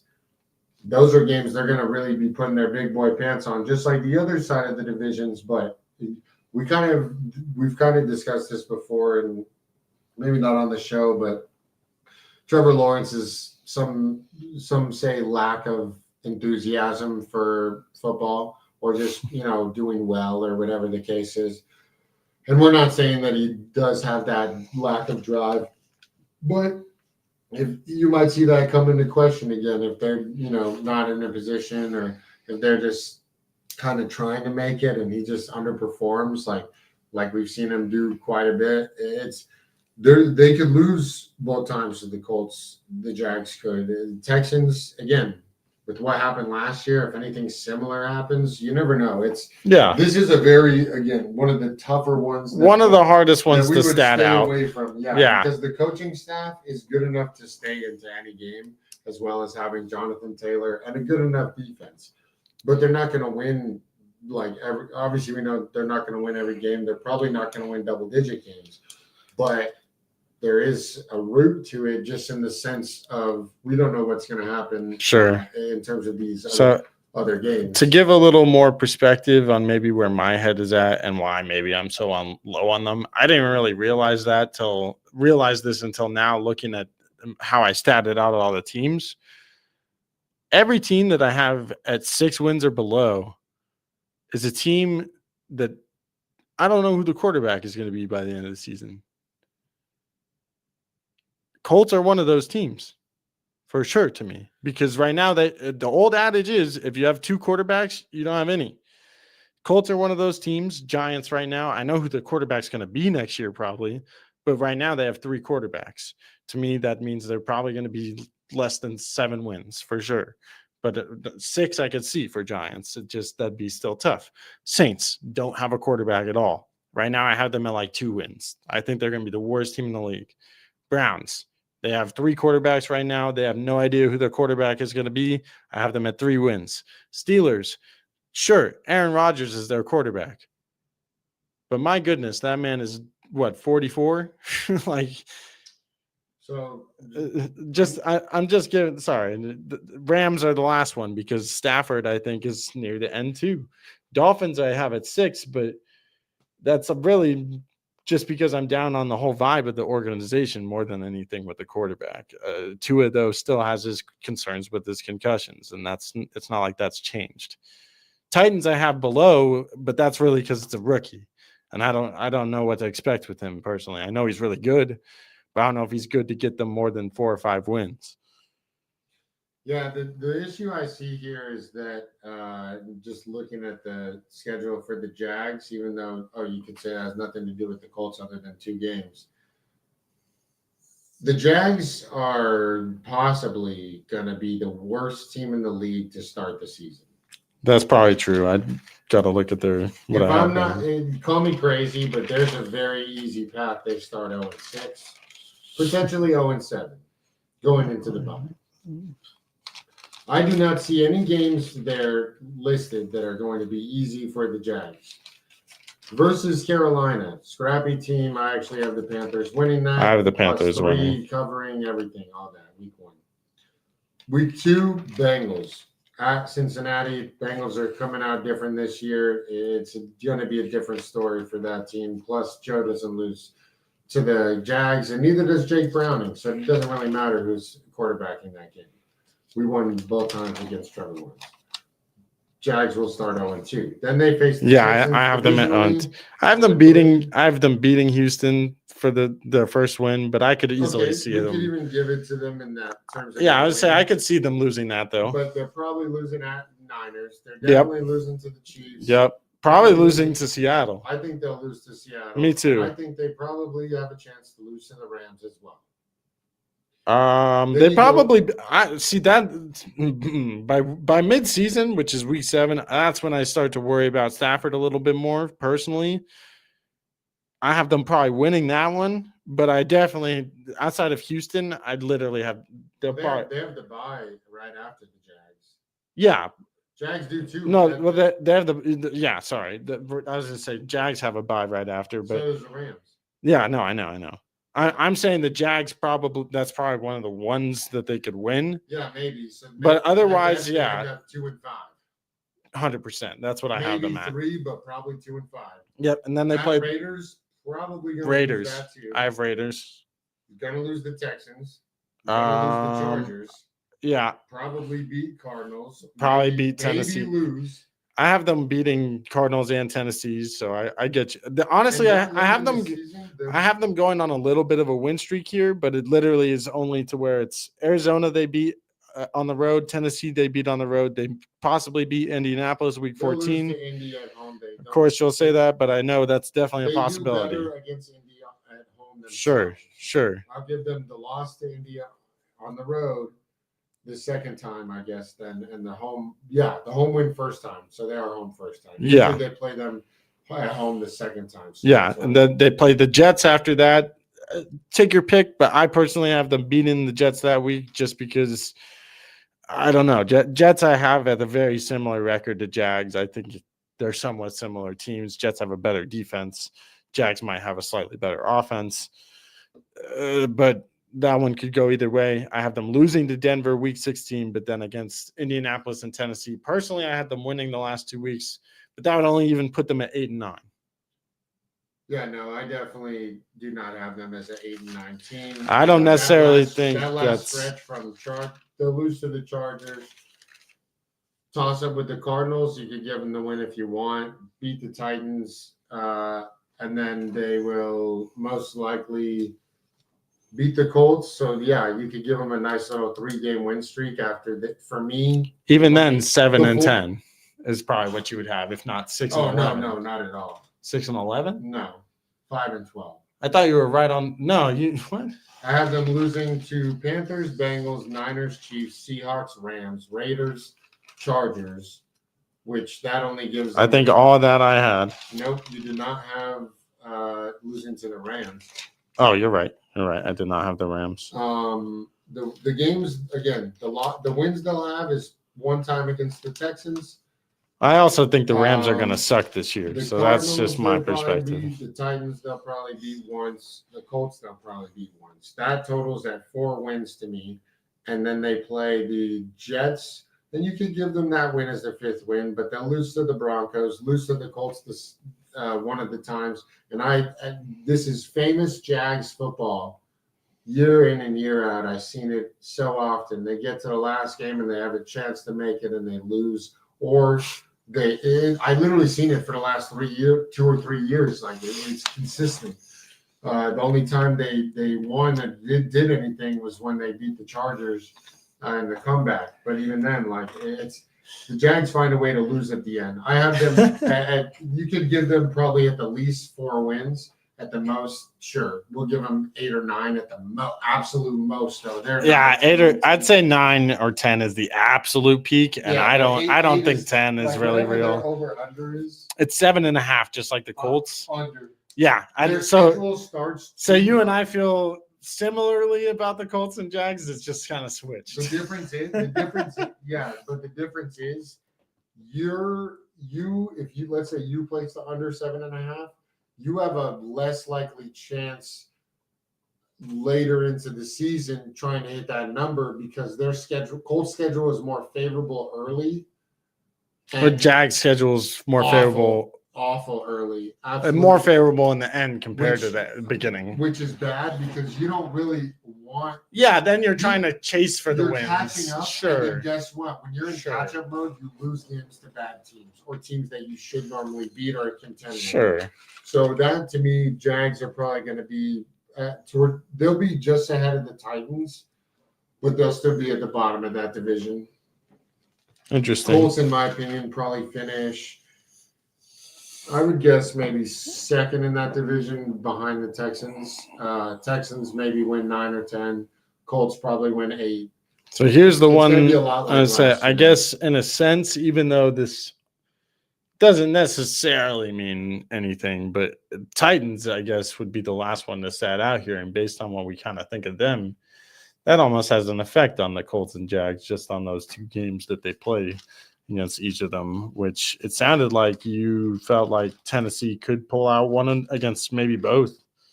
I feel like just any division, rivalry or matchup, I feel like no matter what, kind of has a chance to split. Yeah, same. Usually I feel the same. Yeah, and regardless of, some teams may just division games are just terrible to bet on sometimes. Yeah, probably the worst if you really want to be honest. It's a tough. The best thing maybe is to always take the plus points with the division matchups. Even then, yeah, they see the offenses enough. It's like unless some team has the abs. What do you mean?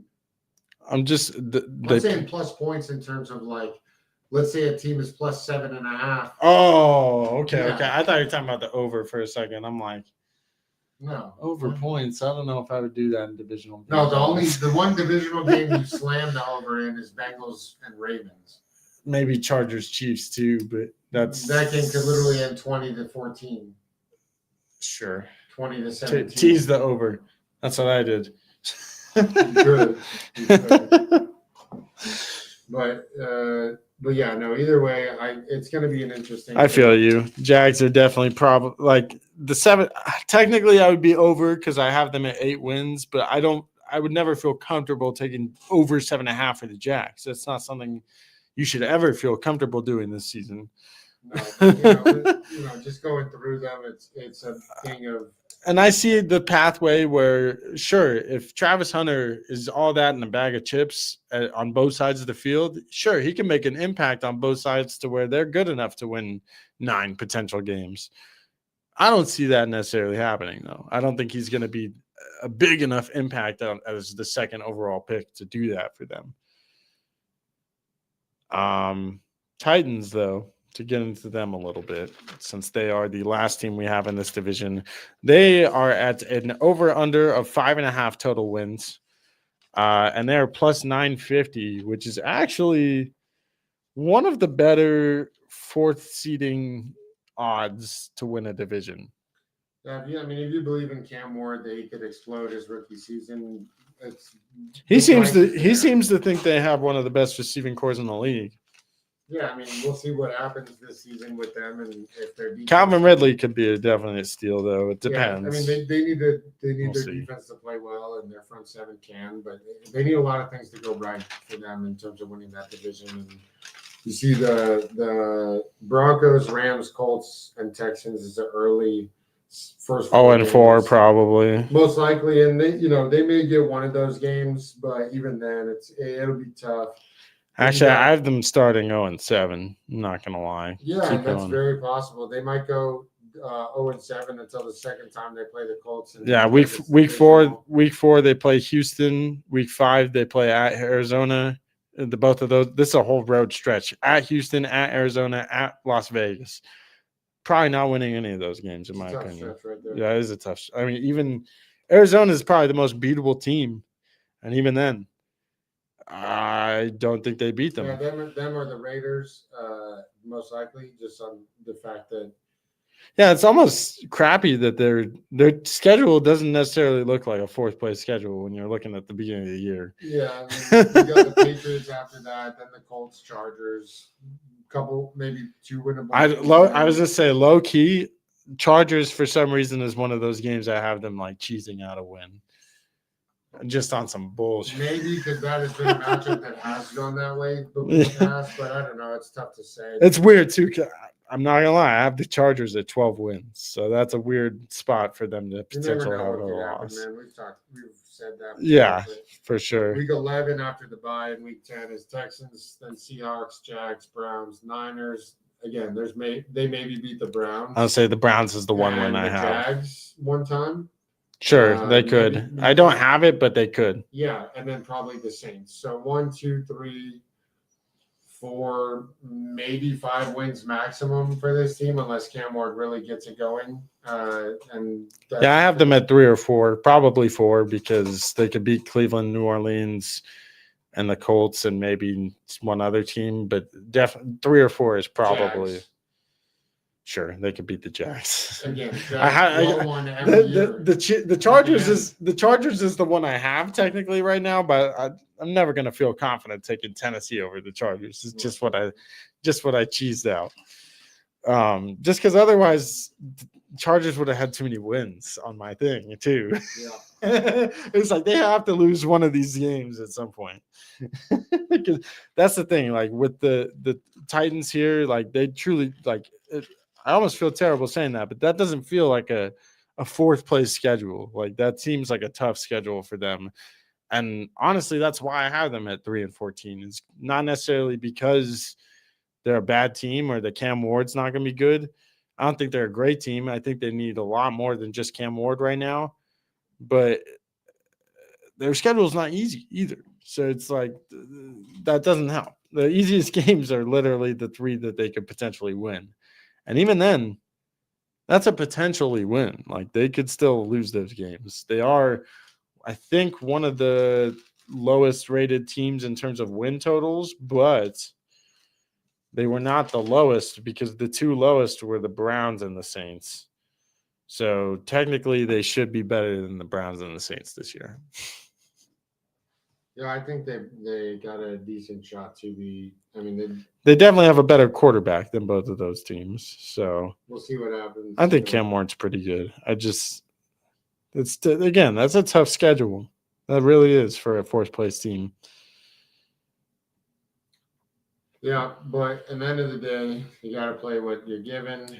We'll see what happens with that team, and just with the development of their young quarterback that they just obviously got with the number 1 overall pick and Cam Ward. and we'll see what kind of direction he tries to lead that franchise. Real quick, Spears is on the IR, right? Or yeah, he's not coming back till like week 5, I think. Okay, so that's definitely a big opportunity for those of you that have rostered Pollard or have him in your dynasty Pollard teams. will get a lot of looks now. He should definitely maybe look at the handcuffs and tell them just to see. I'm not gonna lie. This sounds like the most disgusting thing I've ever even uttered.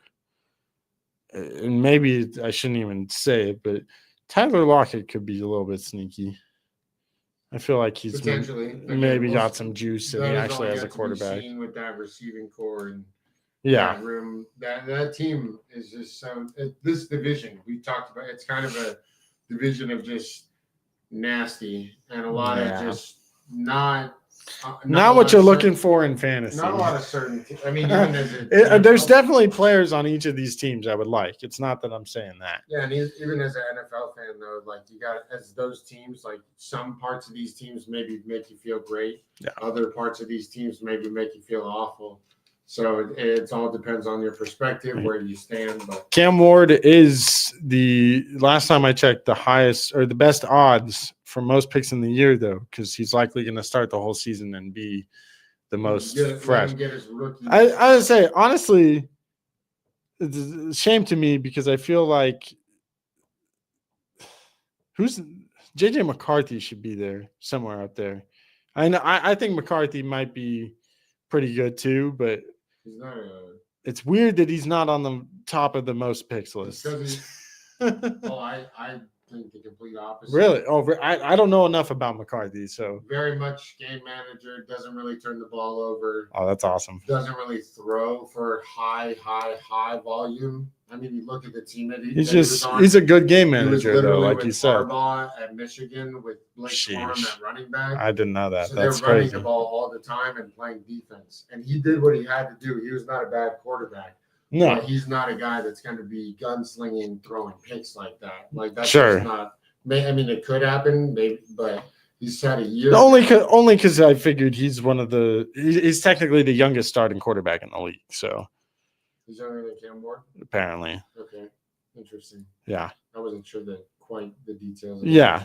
The other guys, though, after Cam Ward, Baker is plus 850. Trevor Lawrence is plus 1,000. So another guy from this division.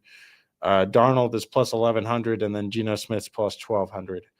So two of those dudes being in this division kind of shows you how this division kind of is in a sense. Yeah, exactly. Yeah. It's a lot to be seen. More just hypotheticals and kind of giving you an idea of where we stand on these certain teams in the AFC South. Yeah. It shouldn't really be a division of too much concern come playoff time. No, most of them won't make it. Trying to bet teams to make the playoffs. I think only one of them does, and it's the Texans. Take your pick. Probably the Texans. They got the experience. I have a lay for season long that does have like for division winners, and of course Texans are one of those where it's like I don't really see anybody else winning this division. Yeah, but it's also the same. In my opinion, one of the divisions where you can place a division winner, and no matter what division winner you place, you're probably a little uncomfortable. Yeah. Even at the minus 115, you're not super comfortable with it. I'm very uncomfortable at minus. What is it? It was minus 115 for Texans to win the division. Yeah, very uncomfortable. I'd rather take plus money on someone else just because of the value. I don't like plus 300 or plus 340 for Colts or Jags, though, and I don't think either of those. I get you. The value's not there with the minus 115. No, it's not necessarily. But if you're putting it in a lay though with all the other division winners, that's kind of what I did. Where it was like I don't feel bad about that. Sure, it just. I definitely took injury is gonna make that. Oh they'll lose that. Stop that! I'm saying you gotta think. I know. You're not wrong. Yeah. Don't they still have long neck? He's not bad. Glennon. Is that his name? No. I don't even remember what his name is. They don't have Glennon. It's not Glennon, though. It's some other long neck guy. Glennon. Is that his name? It's not his name. No, I'm just kidding. It doesn't really matter. It doesn't. I was just wondering because I placed that bet. So Davis or something. Yeah. Long neck Davis. I don't know. Whatever his He name is. had a bald head. Either way, the point is their quarterback is not good after Stroud, unless they got someone that I'm just completely unaware of. But Real quick, Tent Ganja, much love. He said, appreciate y'all, man. It's a full PPR. Start 2 of the 4. McMillan, Sutton, JMO, Hampton. He said, kind of worried about Hampton versus KC in Brazil. I don't know if I'm that worried about Hampton versus KC in Brazil personally. I know KC last year was one of the better rushing defenses, if I'm not mistaken. So I get one of the better defenses in a general. Yeah, and I get your concern in that sense. But I think if anybody is going to rush the ball in from the Chargers, it's for sure going to be Hampton. So Yeah, I think Hampton's a fine play. Yeah. I got no doubts. I mean, the one thing you got to remember about Jim Harbaugh is just the fact of the matter that this dude is running the ball all the time. Yeah, he loves to run the ball. And the other thing you got to think about, I think, who was the third running back was Rocket Sanders, was it not? Was there someone else? They had Vidal and all these other guys, and just guys though. It's mainly just going to be a mix of Najee and I know Najee has technically still been at training camp, like on the sidelines practicing. He's been looking better. Sure, he's been looking good. But I'm sure he's been studying the playbook and all that stuff, but he hasn't actually been out there running reps with the team, as far as I understand. And to me, that means that Hampton's going to be used a ton week 1 because they have to, not because they want to necessarily, or because, the Chiefs are a good defense or whatever. And sure, they have a ton of receivers, but like we already said, Harbaugh loves to run the ball. And if Najee hasn't been actively in the system, working with the guys on a day out, day in basis, I think the only dude you can trust is Hampton from a coaching perspective. Yeah. And just in a general sense of their offense, the for sure pieces are going to be Ladd, Keenan, maybe a little bit of Trey Harris. Yeah. But you'll probably see a lot of the running game, which is going to mainly also involve Hampton. Props to you, because I don't know exactly what your whole team is looking like. But if you're telling me you're asking start 2 between McMillan, Sutton, JMO, and Hampton, those are great guys to be starting in your redraft, my guy. I like that team a lot. For sure, especially at a flex. If Hampton's your flex, who are your other 2 running backs? Because that's fantastic. I don't know if this is like a double flex either. You probably went. He did say it. You probably went like Genty and.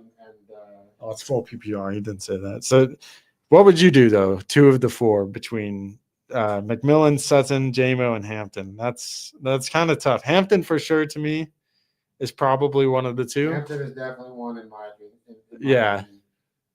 As far as the second one, McMillan, I love as a play week 1, but he's also questionable because he's was dealing with some preseason bang up. Like I'm not JMO and Sutton, which I. In our redraft, I have a Sutton stack with Bo, and I'm starting Sutton probably over. Who do they play? Let me double check. Don't they play the Tennessee? Yeah, they play Tennessee, which I like. I might go Sutton and Hampton week 1 just because Sutton looked great in the preseason. Yeah, he did, and high key the end of last season. If you look at his numbers, oh my God, they're so good. Yeah, he really balled out with Bo Nix, and you're really going to get a lot. JMO is kind of he's like a high upside play still. And he had his good year last year and finished the season strong. But you almost kind of want to see how that new offense looks before you really get into starting him consistently. I'd still be fine with doing that if that's the way you're leaning.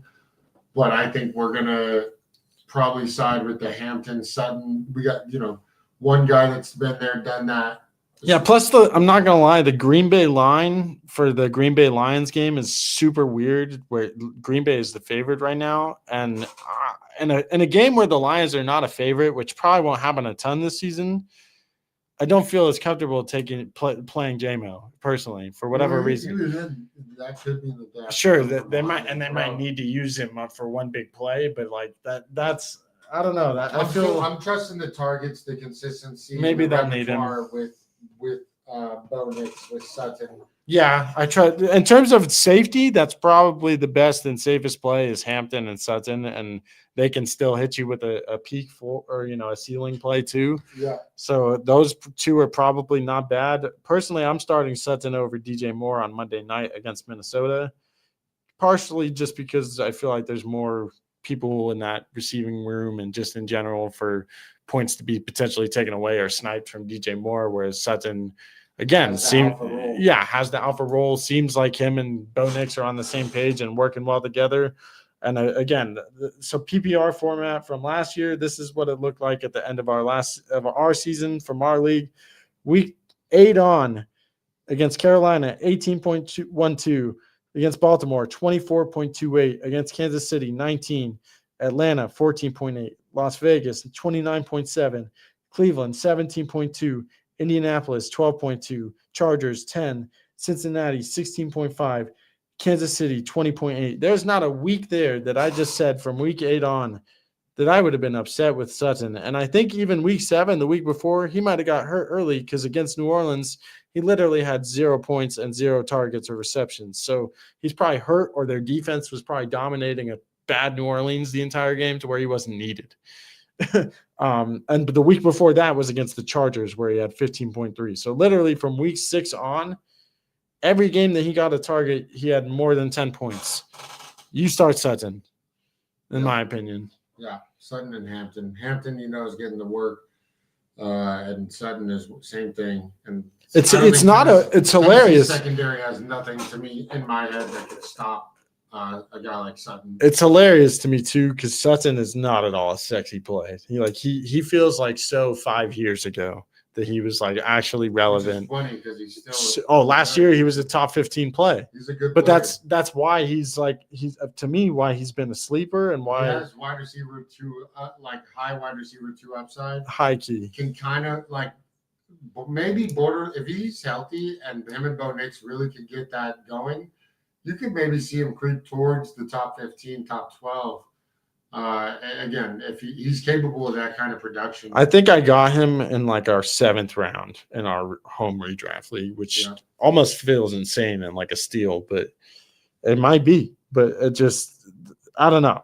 Sutton is the guy I'd start there. I love McMillan and JMO, so it's nothing against them, and it's not like you shouldn't be starting them at some point this season at all. But a receiver's first game also, in my opinion, a receiver's first game as a rookie is very different from a running back's first game as a rookie. Yeah. Specifically when you're at the 1 spots for the team. Like when you're the head running back and drafted with the what do you call it? Capital. That was drafted with Ted too, but you kind of also have to look at the matchups where Jacksonville has Travis Hunter. And that's a guy that is matched up well, at least in college, with Ted, and at times before that even. So do some research on that if you don't know about that. Yeah, honestly, real quick, you probably got a steal with Hampton. I got him in my home league as well, so I have Hampton and Sutton. I'm starting both of them as well. With Hampton, though, quite literally, I've done the research in the last 10 years, so since 2015. Every rookie running back that has been drafted in the first round, if they've had over 200 carries, they've ended up a top 12 running back. Hampton is one of those guys. I know both him and Genty were both in the first round this year. Sure, Hampton was in the back half.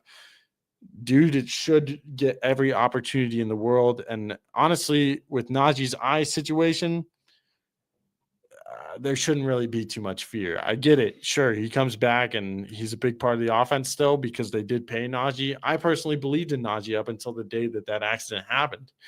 I kind of thought that Najee would be a sleeper this year. Right now, I couldn't be more off of Najee. I like him still. I think if he actually can see and can play and everything, he should be able to see. I say that almost half jokingly, but also it scared me, dude. That's a scary thing to happen. It reminds you of Jason Pierre-Paul. It's not a normal injury, and it's one that definitely is career-threatening, regardless of how you want to look at it. the dude has not been at practicing with the team and doing actual drills and plays. Like, he's been on the sideline doing minor, like, sure, movement drills, but that's not the same thing as game movement and having pads on and running into guys. Like, it's just not the same. So to me, sure, Najee, at the very least, maybe he found a way to cheese his way out of training camp. At the very worst, this is a serious potential career injury type of thing. Yeah, I'm, hoping the best for Najee in this situation. It sounds like it's getting better and better by day. Yeah, hopefully he does play this season. It's not like I'm rooting keep against yourself him. Updated too if you're the Hampton or the Najee owner, or even Justin Herbert. You want to maybe see it because that involves the offense as well. Yeah, for sure. So, just in a general sense, kind of do your research towards the next couple of days, specifically because the Chargers play Friday. Yeah. So you want to see if Najee's dressing. If he's not, man, Hampton is the smash play there. We'll try to get our AFC West one done soon here too, if not, in the next day or so that we can talk about the Chiefs and Chargers before that game too. Yeah, I think tomorrow would be a good point to try to at least, or by tomorrow, get the AFC done with. Yeah. And then start the NFC East. So that we can talk about the Eagles and Cowboys. 100%. Do that on Thursday, whatever the case is. We got one more question real quick from Tyler in the chat. Welcome in, my man, and thank you for asking the question and dropping it. Smash that like button. Thank you for joining. He says, just drafted QB Lamar Fields. Okay, I like that. Running back, CMC, Kamara, Swift, and Chubb. He also has Najee. Okay. All right, so CMC, Kamara, Swift, Chubb, Najee. Those running backs like 4 years ago. So good. Not that they're not going to be bad this year. No. They all kind of still have a path. Even 2 years ago, they would have been crazy. They're still relevant now, which is, hey, credit to them. I like that as a redraft group. Here you go. This is where the money is. As receivers, Neighbors, Devontae Adams, Calvin Ridley, Jerry Jeudy, Kupp, Keenan Allen, and Hollywood. I love the depth. I love it too. Some of those dudes. My favorite guy there actually for you is probably one of the less obvious, Jerry Jeudy. I was going to say the fact you got Jeudy as a fourth receiver, that's going to be key to your team, I think, because you definitely took some shots on some older guys with Kupp, Keenan, and even Hollywood in a sense, and of course Adams. But I do think Neighbors, Ridley, Jeudy, just alone, that's incredible, let alone having Adams and a couple shots at those. That those. old saying, an oldie but a goodie. And, those guys are, if they could stay healthy and they slip through the cracks. Kamara is going to be the offense essentially for the Saints this year, percentage-wise, in terms of touches, as well as McCaffrey in terms of his scoring production. I like your team as a whole. I do too. Tyler, I'm really curious because he goes on to say his tight end is Njoku, and then it's a 3-flex PPR. He said, should I maybe make any moves before the season starts?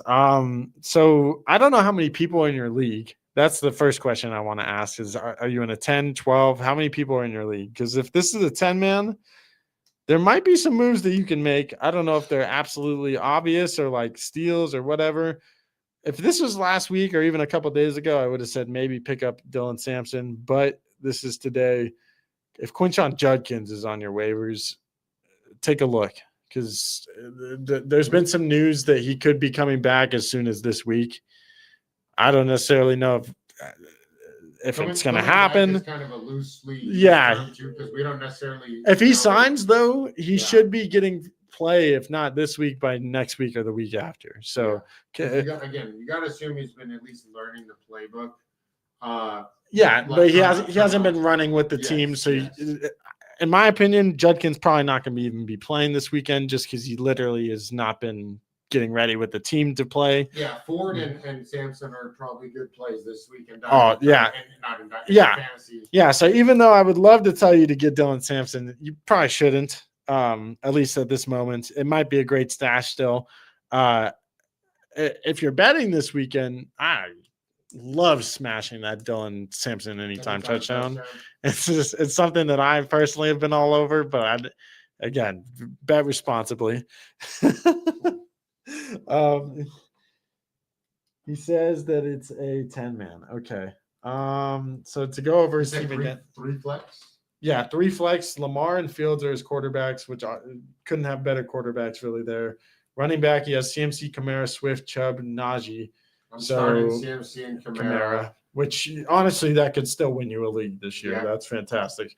And then Chubb and Swift, based on what they look like in week 1, I would even maybe potentially be interested in starting them at one of your flexes. But for the first week, I'd probably go Neighbors and Adams at your receiver 1 and 2. And then I'm going Judy for sure. Judy and Ridley for sure at 2 of your flexes. I'd caution Ridley because he's questionable. I have him in a he also has Surtain on him. Oh, no.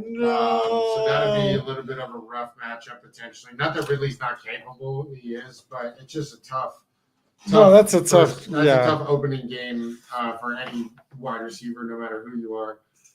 So I would maybe lean for sure Judy, and then I would. Who does Chubb play opening week? Houston. Houston plays. I just went over them. Too, the Rams. I have them Houston winning. Personally.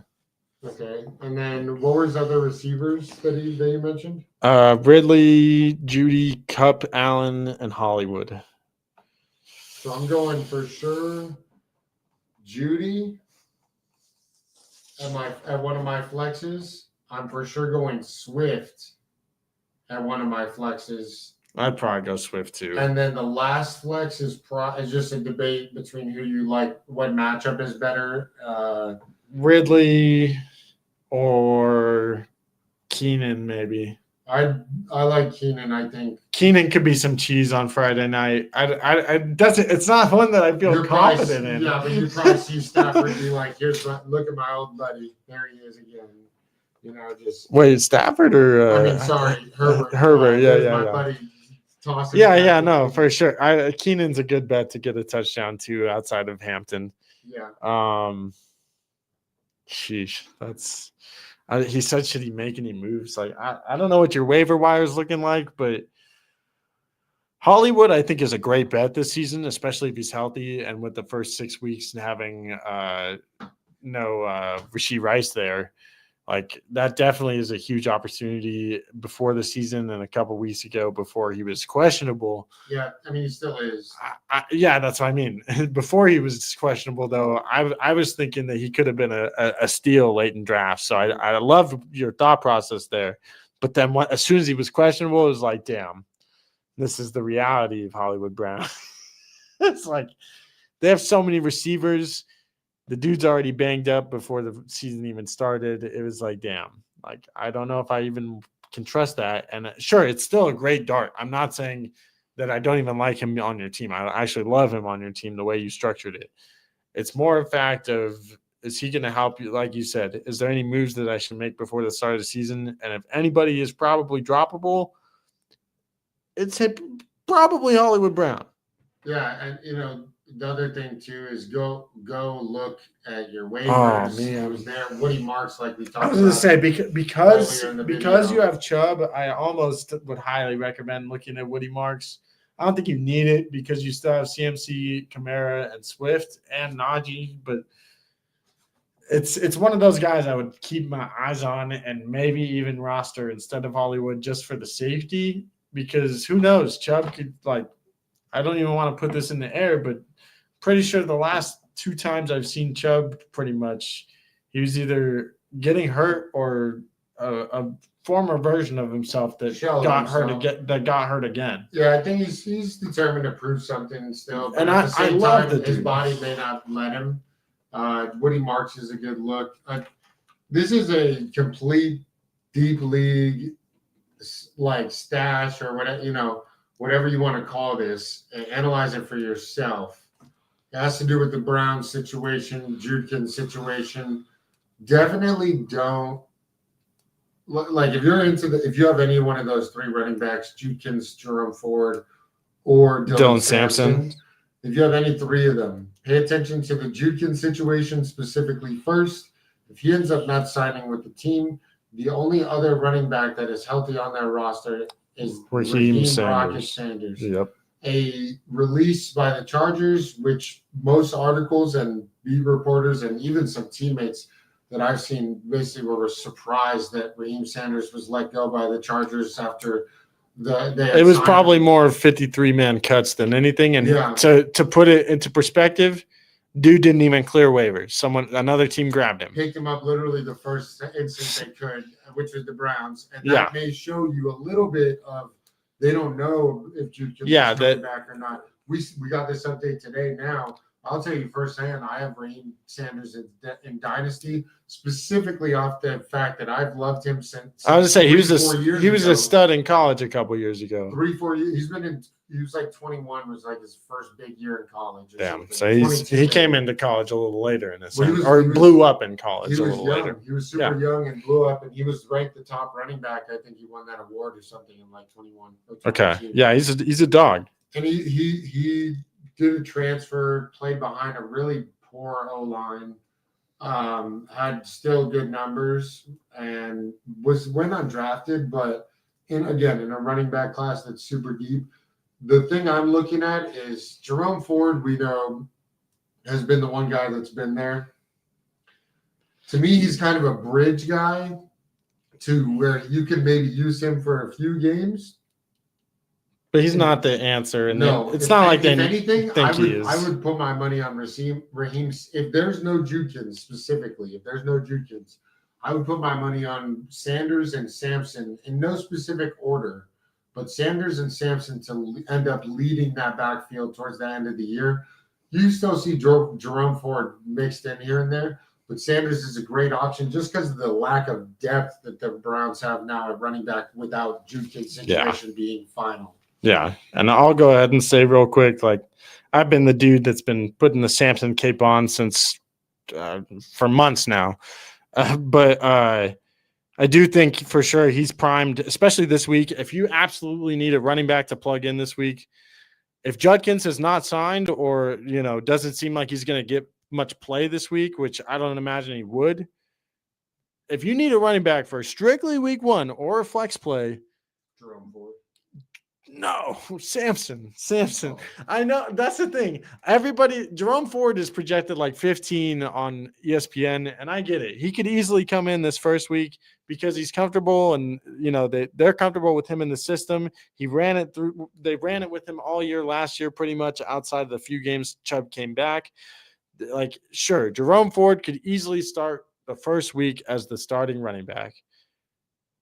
But what has the coaches actually said from their mouths? No, I'm not saying to you. I'm just telling the comment, or the people in the chat and that are watching. What has come from the coaches' mouths, though? They've quite literally said on multiple occasions that the starting running backs will be Quinshon Judkins and Dylan Sampson, with Jerome Ford being the spellback or the third guy, which means he's probably not going to get that much work. If you remember in the offseason, they were not planning to bring back Jerome Ford. They brought him back because, he knows the system, and, they know they're not going to win a lot of games this year probably. Their two running backs became two rookies. So you need to sign a vet to a vet minimum, which they did. They signed him to a vet minimum, and they plan to use him as such, a dude that in case of emergency, use him. And guess what? They're smart for doing that because guess what? All of a sudden, Judkins was dealing with it. So sure. Now you have a different hammer and different glass, and the emergency becomes Sanders. But it's not even the emergency becomes Sanders. It's let's see, because Stefanski said it himself. We like what we have in terms of getting Sanders. We like this tape. We like what he brings to the table. If you don't know Raheem Sanders or Dylan Sampson, they would almost be a perfect combination of a 1-2 punch because of number one. They would be so good. Sampson is a little bit of a smaller build comparatively. Yeah, he's more of the Gibbs size, if you will. Yes, and Sanders, you would expect usually a big back to be a little slower too, but Sanders comes in at about 6 feet, 225 to 230. It's a solid big boy. Fast. Yeah, fast for that size. Like he's running low 4.4s if I'm not mistaken. Yeah, or mid like 4.45, 4.4. I would say I feel like he might have dropped a little bit for some of the other stuff in the combine, if I'm not mistaken, because I know he fell for something. The reason that he fell was because he dealt with a few injuries. Okay. In college that hampered production, and again, he played behind a bad O line, which kind of there was shuffling all year, which kind of hampered his a little bit of his production. But he still put up good numbers, like I said. And oh man, just in general, that would be a perfect 1-2 punch where Jerome Ford could kind of just again become the spell back. So keep an eye on that entire backfield. All three of those guys, definitely Judkins, Ford, and Sampson, plus Sanders. So all four. Honestly, any of them would be great stashes on a redraft right now. Just to have dynasty, all of them should be rostered in a dynasty. And in a redraft, Sanders probably the afterthought. Just definitely compared to the other two, sure. He's just my long shot to who knows what. Depending on what happens with Judkins for sure too. Yep. Real quick, Sebastian, welcome into the chat, my friend. Much love. Make sure to smash that like and subscribe. He says, I have the 9th pick in a full PPR league. Do I draft Nico or Amon-Ra? Oh, that is such a tough question. I think you hope to get both of them if you're comfortable doing that. Yeah, coming back on the other end. I'll tell you, I had the 8th pick, and I did not go either receiver. I ended up going Genty. Felt like a running backs get scarce at a point. You sound like you're set on a wide receiver. Those are two of the safest, best bets at wide receiver I could possibly think of, too. In terms of dudes that have the potential. Amon-Ra is probably not going to be the number 1 receiver, maybe ever. But is he going to be a top 5 guy almost every single year? Potentially. He could definitely be top 10 dang near every season. And we've seen both of them have some nagging injuries in the past, which is something to think about. But I feel like if you're leaning, if you feel like they're pretty even and you're leaning towards like maybe trying to get both. If you're planning on taking a running back in the second, I don't blame you at all. Yeah, but if you want both of these guys, maybe you want one before the other. Who would you rather have in a full PPR if you had to pick one? Probably leaning Amon-Ra only because of the fact that the catches are probably going to be a little more there with him. Nico is a big threat guy, deep play threat guy, and I'm not saying that's all he does. He does everything.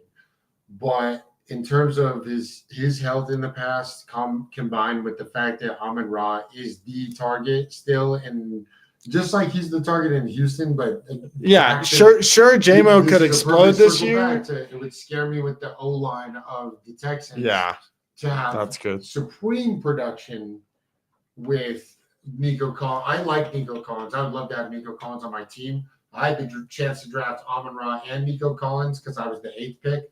I went Genty, and then, I went CeeDee Lamb because he fell down. Yeah, he fell to you. Yeah, he fell all the way to the 8, which I didn't expect. So I went CeeDee Lamb, and then I went Ashton Genty on the back end. Yeah, that's the other thing. You don't necessarily know who might fall to you. Not that those guys necessarily will for sure, but I personally, if I had to choose between Nico and between Amon-Ra, it's weird because let me put it this way for sure. You're not necessarily trying to win your league in the first round.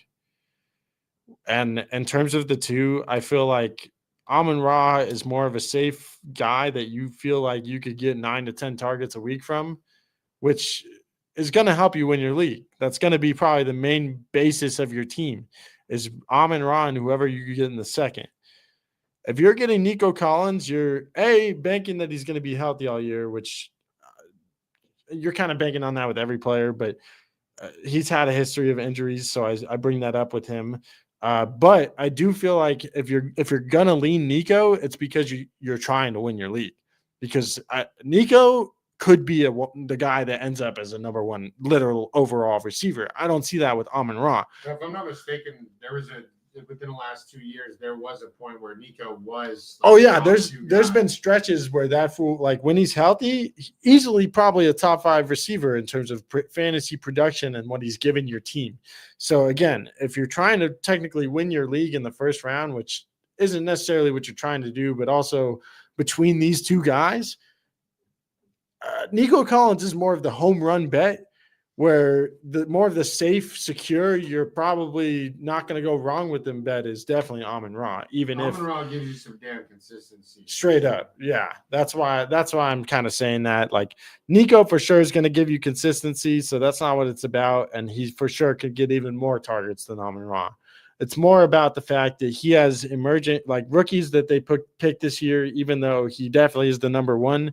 We don't know exactly how that offense is going to shape up or look like. Plus, they do have a bad offensive line, and they're not sure who their running back is.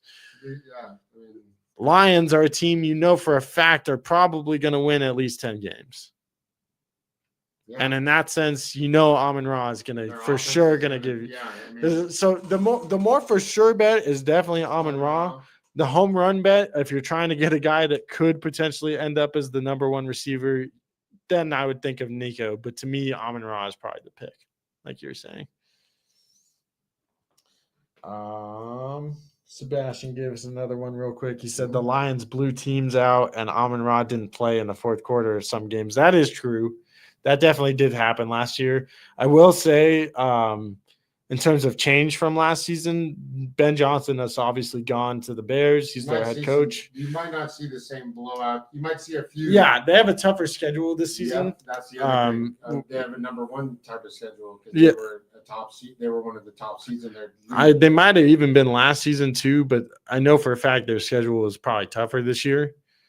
And with that being said, with a tougher schedule, with the tougher schedule and also just in general without Ben Johnson, because the way I feel about it, like I don't know if this is necessarily true, and we'll see when the season starts playing out. The way I feel about it, though, yes, Dan Campbell is a tight end and was in the NFL. But I think Ben Johnson is the dude that made it a point to get Laporta involved and wanted to use the tight end position the way that they did. And that's 100% why he drafted Loveland when he got to the Bears, is to use a guy that's talented even more so than Laporta is and to be able to use him in a similar way. You take out Ben Johnson and have him do exactly that, and when he gets to the Bears, to me that means, honestly, even though I have Laporta in Dynasty this year, it might be a down year for Laporta because you have not only the offensive coordinator that was making sure he was involved to get the amount of touchdowns he was gone, but you also have a new coordinator that's coming in and basically helping talk up J-Mo to the ends of the earth. Like the amount of praise and hype that I've seen for J-Mo breaking out this season has honestly been almost ridiculous at this point. It's almost scary that if he doesn't, you're like, what the hell? Yeah, you're holding a bag of a guy that finished as wide receiver 20 last year, which is still great, but that's DJ Moore level. You know what I mean? Like you're almost hoping for more taking him there. Yeah, you always want to be a little greedy. Yeah, granted, J-Mo's not at an expensive or crazy price, but if you're telling me right now the way that the ESPN draft boards are that you could take George Pickens or J-Mo is for sure one of those guys, again, that you're going to take if you're trying to win your league. And at that point in the draft, that's a guy that could win your league at that spot.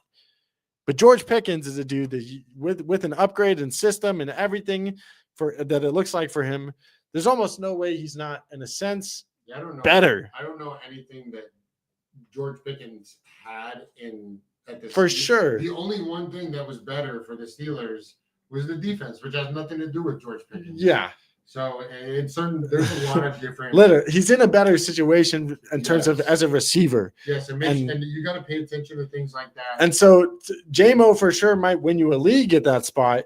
But if you're telling me that you have the options between him or Pickens, you're literally taking a home run pick if you take J-Mo over him. Not that I don't love J-Mo or think that he could potentially be better than Pickens, because he could, but that's what it is. You're trying to bank on the fact that they could explode as an offense and use the receivers more, which then at that point, again, you're banking on Laporta to not be a top probably 3 or 4 tight end this season, fantasy-wise, because if J-Mo is getting more involved, that means someone else is getting less involved. Sure. And J-Mo was already very involved last season to a detriment of Laporta throughout the first half. Agreed.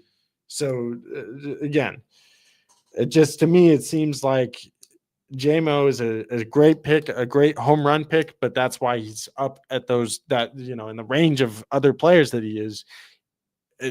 You're really taking a home run with him, and that's why even talking about all this with Amon-Ra in terms of the fourth quarter play, if you think that JMO is going to have an upgrade and they're going to be a little bit more West Coast or throwing deeper more, or, you know, having that kind of an offense where they're not dicking and dunking to the tight end, that's an upgrade for also Amon-Ra, in my opinion. The other part of that too is you might end up seeing, if J-Mo really does break out, you might end up seeing that benefit Amon-Ra, because now you can't double Amon-Ra. Yeah. You can't send multiple. You can't send certain looks defensively towards. Yeah, and then it's an actual problem for the rest of the league, because who the hell do you guard on any play? Very tough. Literally, the third receiver is now Isaac Tesla too. Yeah, and Tesla, which to me, again, Isaac Tesla only points more to the fact that they are going towards that more West Coast offense. Yeah, pass heavy with just a lot of options. And honestly, thinking about all of this right now, by saying that, if you believe that is going to succeed and believe in all of this, how is Goff not going to be a steal? Late, yeah.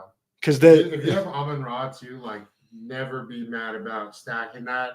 No, because he's been top 10 the last 2 seasons. Like, granted, he was barely 10-ish 2 years ago or whatever. But yeah, I'm gonna take a real quick peek at our Cheesley, Nico, real quick. Oh, Nico, he's just real. To give you a real, yeah. I mean, of course, we all know Nico started the season fantastic. No complaints about any of those games, and then finished. You know, he had 2 games towards the end where it's like, okay, you wish you would have got a touchdown or whatever, but gave you really consistent production. You know, he's going to lead them in targets. He had 8, 10, 10, 15, 2, which in those 2 targets, he had 2 catches for 78 and a tub. Then he missed 1, 2, 3, 4, 5 games like he typically does. Came back, had a 4 for 54 on 7 targets, 5 for 92 with a touchdown on 9 targets. And then kind of rolled on from there, other than a 3 for 6 with 59. But the one thing you know about Collins is he's going to constantly be there. Like, touchdowns for players, certain players are very volatile numbers from season to season. 100%. The most volatile. The one guy I could give you season to season that's that stat or that saying of touchdown regression always happens. The one guy I'll give you in the league that is just not applied to in his first 4 or 5 seasons that we've seen, Jamar Chase. That does not apply at all to Jamar Chase. Well, yeah, with him and Joe, you know he's probably getting close to 10. The season he missed the most games he missed so far in his career, I think it was like 3 or something, maybe 4. Yeah, he still had like 10 touchdowns. Mm-hmm. That's absurd. You don't like. And what I'm going on that topic for is because the only other guy I have seen when healthy to put up those kind of touchdown numbers is low-key Nico Collins. Yeah, high-key. Nico Collins continually puts up touchdown after touchdown after touchdown when he's healthy. Yeah, 100%. I'm going to look at his career stat line in terms of it's funny. Oh, I've always liked Nico Collins. I've actually thought this offseason, you may think I'm crazy thinking this. I've thought this offseason, try to trade Jefferson for Nico Collins plus. Yes. I don't think you're crazy. Because of the fact that if I can get Nico Collins that's a value plus first. That's a value. I already have Jamar Chase in Dynasty, so I'm not really sad if JJ go. I'm sad because I have the LSU boys and Joe. But I'd be really just sitting there, not mad about a quote unquote potential lateral move. Well, yeah, at that point you're playing with the embarrassment of riches. So exactly. I get it. So, you're trying to upgrade the value. And Nico Collins, his first 2 years, I think it's well documented. Everyone knows there was not a lot of work there yet for him. He was a developing product. Yeah. Also only played 10 games his second season, 14 games his first. Played 15 games his third season. So he still missed a game, maybe 2. I don't know if the schedule is at 17 yet. But he was at 8 touchdowns, which great production there, and 7 touchdowns last year.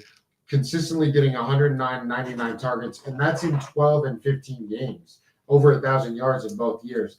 I'm not mad at either of those. If anything, if I could get that as my wide receiver 2 behind Chase in Dynasty, plus picks, yeah, we might have to look into that. That's I think Nico Collins is the same age too. Yeah, 26. Real quick now, we're going to go into another question from, I hope I say this right, Chef Lanabi. I hope. Chef Lanabi. Chef says, is Bill Krosky Merritt droppable for a guy like Ollie Gordon Sampson? That's his name, right? Ollie Gordon, Dylan Sampson, or Chris Godwin, he says. Chris Godwin. Interesting. So for me, I'm not dropping Bill for Ollie Gordon on the fact that there's still running backs there with Ollie Gordon that are better than Austin Eckler. Yeah, granted, I know Ollie Gordon is going into week 1 as the 2 potentially with a banged up. With a potential banged up A-chain. And that but it also depends. Do you trust the Dolphins offense to do what they've done 2 years ago before Tua's massive amount? I would say that the Dolphins have not been the same team in the last couple of in the last 2 seasons, really, it feels like, even though I feel like 2 seasons ago was when they had that one 70-point game. Yeah. But 100%, like, in terms of offenses, you're going to a worse offense. I don't know if Ollie Gordon or Bill is more talented. I think that's a fair discussion because Ollie Gordon is definitely really talented. But Bill Krosky Merritt, you probably drafted him for a reason, my guy. Like, the other thing to think about is dude, I'm the biggest Dylan Sampson guy in the world right now. There's probably not many people higher than me on him. But here's the one way I think any of this makes sense. If you're going to add Godwin, put him in your IR and grab one of these other guys or get Krosky Merritt back on your team, which probably won't happen, then sure, that could maybe make sense. He'll get picked up in a flash. Yeah, but Godwin to me is not a player I'm on this season. He's coming off of a season where he was already coming off a torn ACL, I'm pretty sure, or MCL. I don't know if he does. Okay, if you have an IR spot, 100% just move Godwin. He's asking if he drops Krosky Merritt to get Godwin. So it sounds like Godwin wasn't even drafted. I would look at the rest of your roster. Like to me, I wouldn't. Just off a bat, I'd rather have Krosky Merritt than Godwin this season. Yeah, but what I'm going to say is maybe look at the rest of your roster, figure out if another guy besides Krosky. Let us know the rest of your bench in the comments. Sure. And let us know who's there so that we can tell you, hey, go drop this guy because even if he does get picked up, this, we may feel let you know a certain thing about him. He may not get work early. You can literally pick up Godwin, move Godwin to your IR if you have an IR spot available. Yeah, because he's not playing week 1. And then go pick up Ollie Gordon or whoever else. You can do that move if you're comfortable dropping someone else. Yeah. I personally would not drop Krosky Merritt. I drafted him 3 months ago before the hype in the 5th round of the rookie draft. I waited that long because of the fact that I kind of had a gut feeling no one else was doing that deep of research in my league. And they were doing research, but that was deep research. And I did a lot of research on Krosky Merritt. Loved this film the second I saw it at New Mexico, and then Arizona was only 1 game. Sure. But I'm personally not dropping Krosky Merritt, who is going to have a role for Ollie Gordon yet, because Ollie Gordon has a role now, but may not in a few weeks down the road. Sure. Krosky Merritt they traded Brian Robinson because of this guy. So that's what I was going to say real quick. Just first off, with Chris Godwin, again, I'm not on him this season. He's coming off of back-to-back years of tearing his shit, basically. So to me, he's just not a player in any given universe I would personally have on my team in redraft this season. Just because off the top of my bat, yes, Godwin's fantastic. When he got hurt last season, when he was playing it, he was great. He was literally, I think, the number 1 player as a receiver in fantasy when he got hurt. And a lot of people don't remember that. Well, he was like the best fantasy receiver. But I think it was a year removed, essentially, from an injury that he spent the entire year recovering from. And then when he was playing at his peak, he tore it again, which often happens. A lot of players tear their shit when they're at their absolute peak.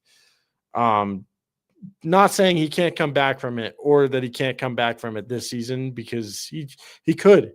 But the way it looks, the way it's screamed to me all offseason is that this guy is not going to be playing heavy reps until like midway through the year. And even then, the Bucs are not playing the same game that we're playing. We are playing fantasy football where we need these guys to be great throughout the first 12 weeks of the season. The Bucs need Chris Godwin in the playoffs when they're actually trying to make a run for the Super Bowl. They don't need Chris Godwin right now. And playing him right now off of an injury would just be stupid because then you're going to get him hurt again like they already did. So to me, having Chris Godwin this season in redraft is just not a smart move. I get having him in the IR potentially because when he comes back, he was great. But they added Egbuka. They still have McMillan, which, yes, he's going to miss half the season too. But when he's probably coming back at the same time as Godwin. So you're talking about a dude who's going to have 3 other receivers in his room, and he's coming off, tearing a major muscle in his leg. That's not promising to me at all. Like, unfortunately, I love Godwin, and then as far as Ollie Gordon or Dylan Sampson, I'm a huge Dylan Sampson fan, and I'll say that all stream. But you're talking about a dude with Bill Krosky merit who already as a 7th round pick is going into the season as a 1-2 punch. That is what essentially every indication has kind of been. At the very least, he's the next guy up to Eckler, who's an older back. So he already is primed to be a solid role player and player on a team that's probably winning close to 10 games. In my opinion, Washington is probably winning 9 to 10. They're the second best team in that division. Sure, behind Philly, and you might even end up.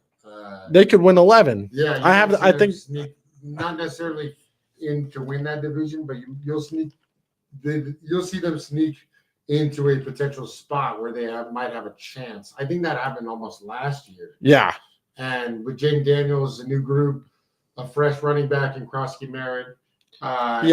They've got Von Miller on the edge too, and he may not be prime Von Miller, but that'll help any defense if he's in the rotation. Sure, he's good. He's got a great knowledge from the edge position. But 100%, if you're telling me that you have a running back who's going to be one of the 2 main running backs on a team that's probably winning 10 games, and then you can either have him or a guy that potentially just weaseled his way into a job with Ollie Gordon, because before this, I think he was the running back 2 or 3.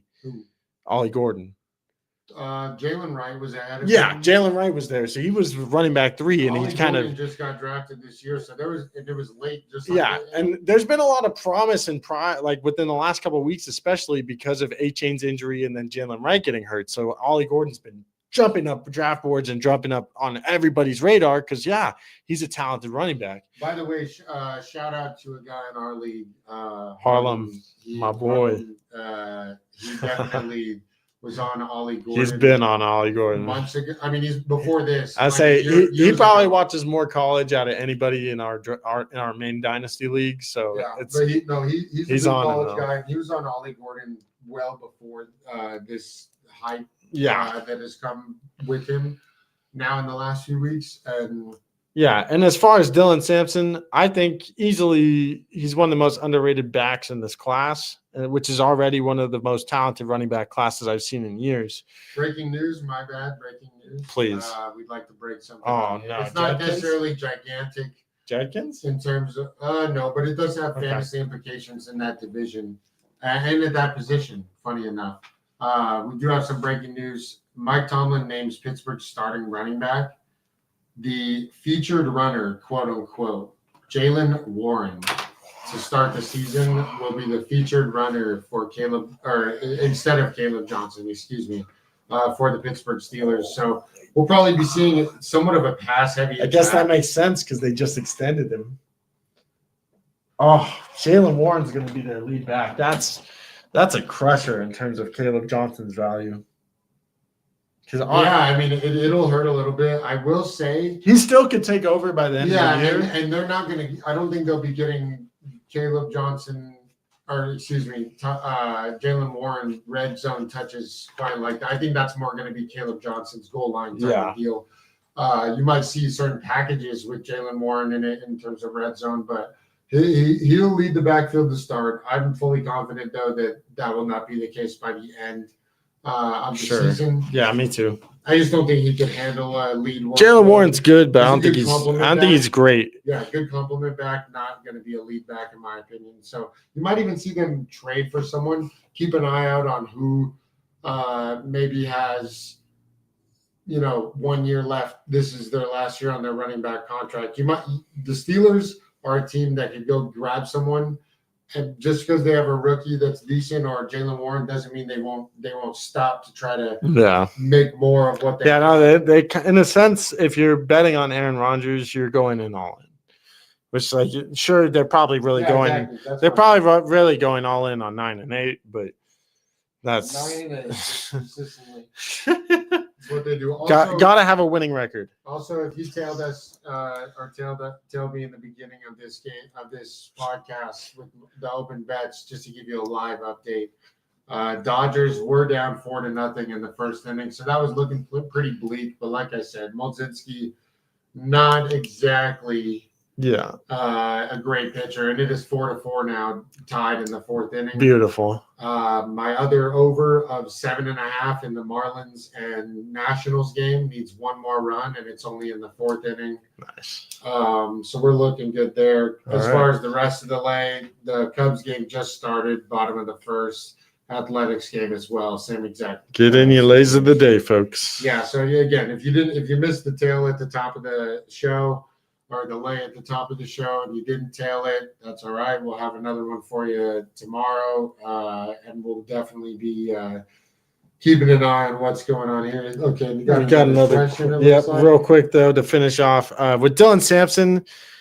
I think this is the most reasonable guy if you're gonna even think about dropping Chris Krosky-Merritt of the three you named. But even then, with the emerging news that Quinshon Judkins could be back potentially this week, whatever that means.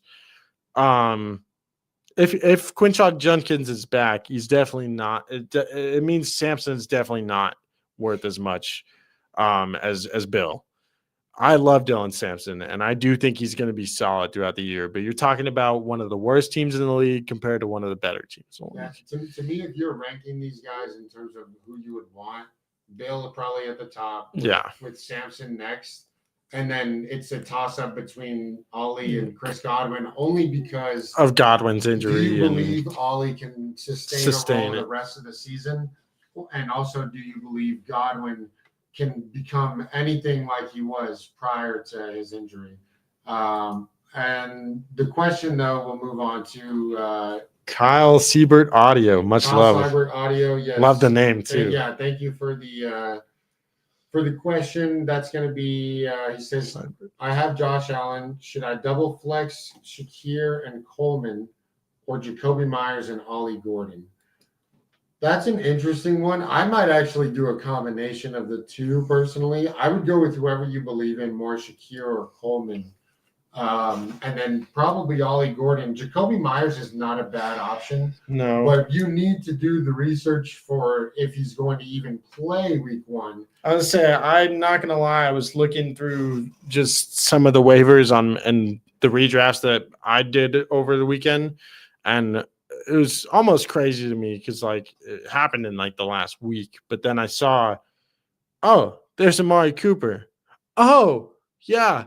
That's right. That's probably why Jacoby Myers wants to get traded, because already high key we were drafted 2 rookies and now they brought in Amari Cooper to return. Yeah, and high key we were at a lot of the Raiders preseason stuff. We went to a lot of their training camp and just some of the stuff that they were doing. Yep. Dante Thornton Jr. It's not Deontay, right? It's Dante Thornton Jr. Yeah. The rookie, 4th, 6th rounder, something. I think it was a 4th rounder. Yeah, he is super fast and super talented. Yeah, they're heavily targeted. Heavily. You could say, "Oh, that's just practice," but practice. It wasn't just practice, though. It was at least for the game. It was literally in the preseason game that I worked. The scrimmage. No, the game. The preseason game. I worked on the. Targeted heavily in the scrimmage. I worked on the sideline for the preseason game between the Raiders and Niners. Like, I was actually doing audio crew work down there. And, first of all, I don't know if I saw a Jacoby Myers target. Granted, sure, it's the preseason, But the first person they threw to was, of course, Bowers. And then I'm not going to lie, the next dude I saw them actually trying to get like end zone big plays and get him involved was Thornton. It wasn't Jack Besh, their second rounder. It wasn't Jacoby Myers. It was literally like they gave the ball to Genty. They tried to get the ball to Bowers, and then it was Thornton in the red zone. And if you're telling me that's how it went, I'd already be pissed if I was Jacoby Myers. And then you tell me that they're signing Amari Cooper. Yeah, and the fact that Jack Besh has been a little bit underwhelming overall. He hasn't been bad necessarily, but he hasn't ran with the ones every time when we were at the practices. And Thornton just seems like right now he's the more polished receiver that's ready for this spot. Between the rookies, yeah. I would even order it like if Jacoby Myers ends up getting traded or sits out or whatever the case is, I would rank Thornton as the number 2 wide receiver. Yeah. Behind probably Amari Cooper, just off the fact that Cooper is just a bet. That's the thing, too, is you got to remember the number 1 target at all times is Bart Bowers. Yeah. It's not any of these receivers. So Bowers is already the number 1 target. They're probably going to get Genty, maybe some of the other backs involved in the offense in terms of the receiving game, especially Genty. Genty, I know for a fact they're going to try to use him in the receiving game when they can. Yeah, I agree. Jacoby Myers is pissed off, like Kyle responded. The other thing, too, just so we don't go too much into Jacoby Myers' situation, to touch on the Shakir Coleman situation just a little bit, there's definitely a preference there for, especially you since you have both. It's not a bad angle because those are going to be the 2. Coleman and Shakir? Yes. Yeah. It matters what you believe in more. Do you believe in a Coleman year 2 leap? Yeah. Or do you believe in Shakir's consistency? Excuse me. Yeah. And also, what do you think of that opening game? Because that's what you're talking about here for this first week. Like, they do have good corners now with Jair and Marlon Humphrey. As a Bengals fan, we torch them every time, so that's a different thing. That's different. Most other teams might be, but maybe decide. That's really tough, man. I'll say this: if Jacoby Myers is good to go, yeah, that might be. You're right. It might be a shootout against the Ravens. I could. That's true too. The number 1 thing to look at too is maybe how certain style of wide receiver did against the Ravens. Because Shakir to me is more of a PPR. Like you're going to get catches. You might see a big play here or there, but it's going to be a lot of over the middle curls, things like that. With Coleman, you have a little bit more chance for big play ability. To me, it kind of maybe matters. Obviously, your opinion on the 2, but what do you think is more needed? Do you think Shakir is more needed in a shootout, or do you think Coleman's more needed in a shootout? No problem for the feedback. Also. Yeah, dude, our pleasure. This is what we're happy to have you in the comments, man. Yeah, we could go for hours and hours on this if it would let us. If we would let us. But I was gonna say it'll let us. We can do it at some point. But no, in general though,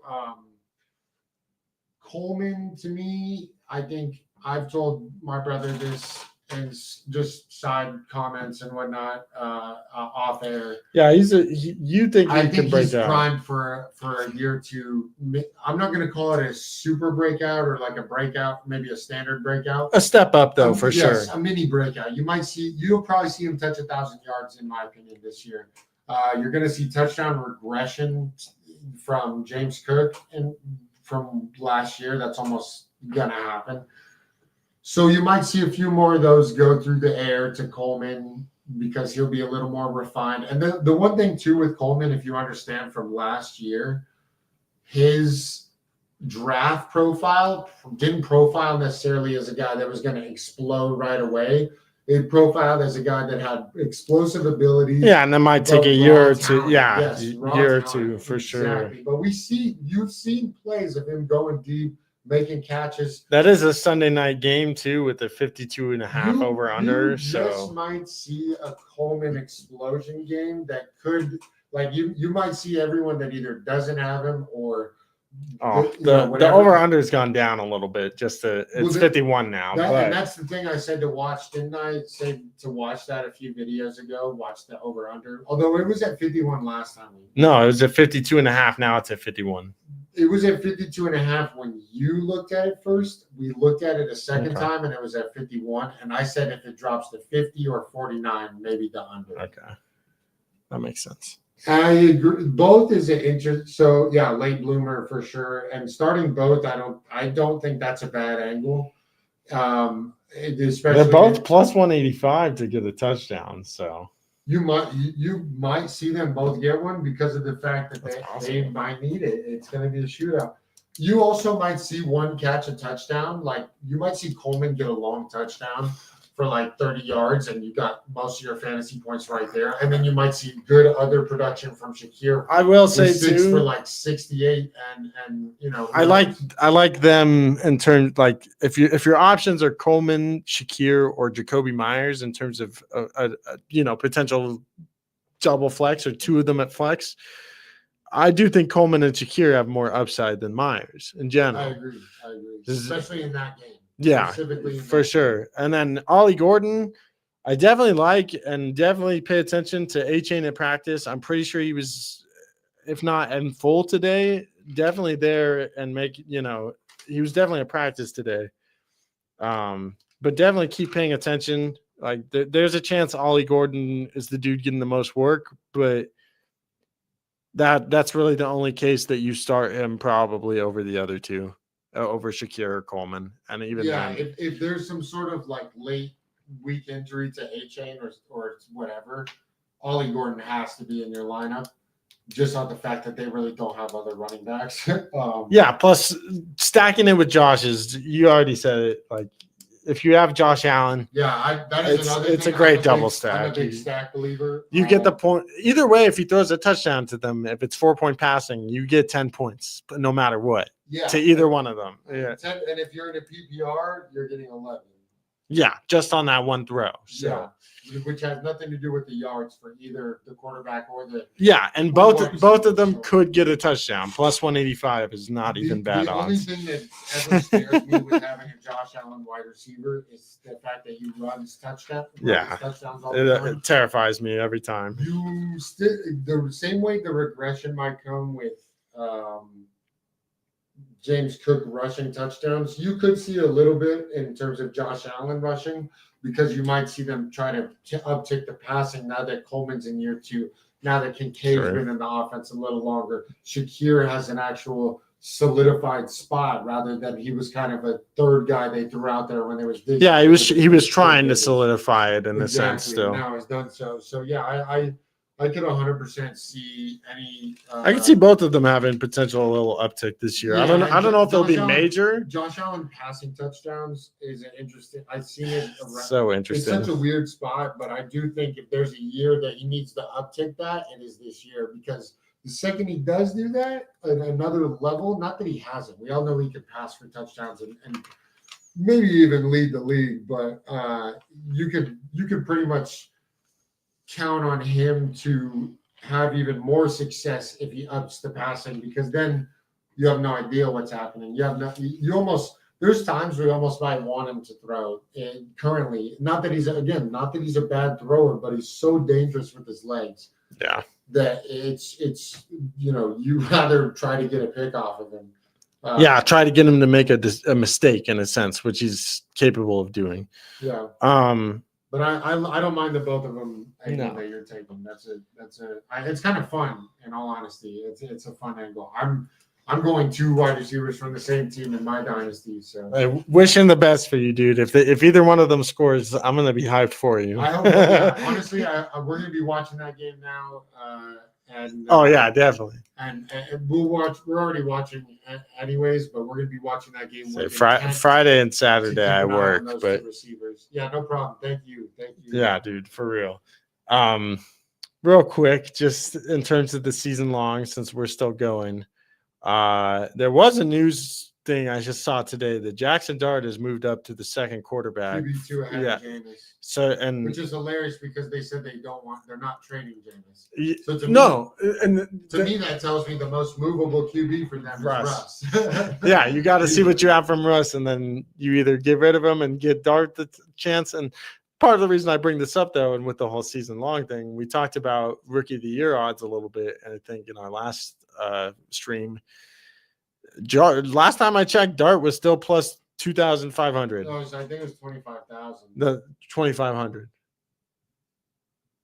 25,000 was Offensive Player of the Year. 2,500 to win Offensive Player of the Year. Yeah, I think so, or MVP or something ridiculous. The MVP was 40,000. That's great. Yeah, but yeah, Dart is plus 2,500 to win Rookie of the Year, which. Just throwing it out there. He's like, of all the teams that the rookie quarterbacks are on, like, he's probably got the most talented receiving core. He also looked the best in the preseason. He looked good. Just from Ward looked good. It's not like Ward didn't. It's just, again, there's more stuff around Dart, in my opinion, than there is for Ward. Ward actually showed you a not great game. Yeah, Genty is still the favored, I think. He was plus 220. You're gonna get all the work you want as a rookie running back with that high draft. But it just, I'm throwing it back out there. It's a dart throw. What else can we talk about here before we Thanks again, Kyle, for liking and subscribing. The rest of you do the same if you haven't already. Appreciate you guys. Appreciate the love. And again, any questions, we will always be willing to answer, give you our best feedback, biased, non-biased. We'll try to lean towards the non-biased. Yeah, we're always going to have our priors or opinions on things, Sure. But even then, a lot of it's based on eye test or stat production. Like a lot, we do our research. We do our best to do so. Yeah. Indeed, we do. We could do a quick little Thursday, Friday talk. Not much, but just just real quick, looking at the lines coming up for the games on Thursday. I'll say we'll see if they've changed too, because I have them written down from like a week ago. Kind of flip flop between -7.5 and then going up to 8.5, potentially 9 or as low as 7, depending on where you're looking. Interesting. It's definitely a weird line. The one thing I'm going to tell you though is, if you're not comfortable with either side, there is a prop I like on one side, and you may sit there and go, "Oh, why?" But it's CD Lamb's over receiving yards. What is it currently at? Sorry, keep talking about CD too. But CD Lamb over receiving yards or CD Lamb longest reception. Okay. His longest reception is around 23.5 for what they're going to be losing most likely. If I'm not mistaken, the Giants' weakness in their secondary is Eagles. Oh, never mind.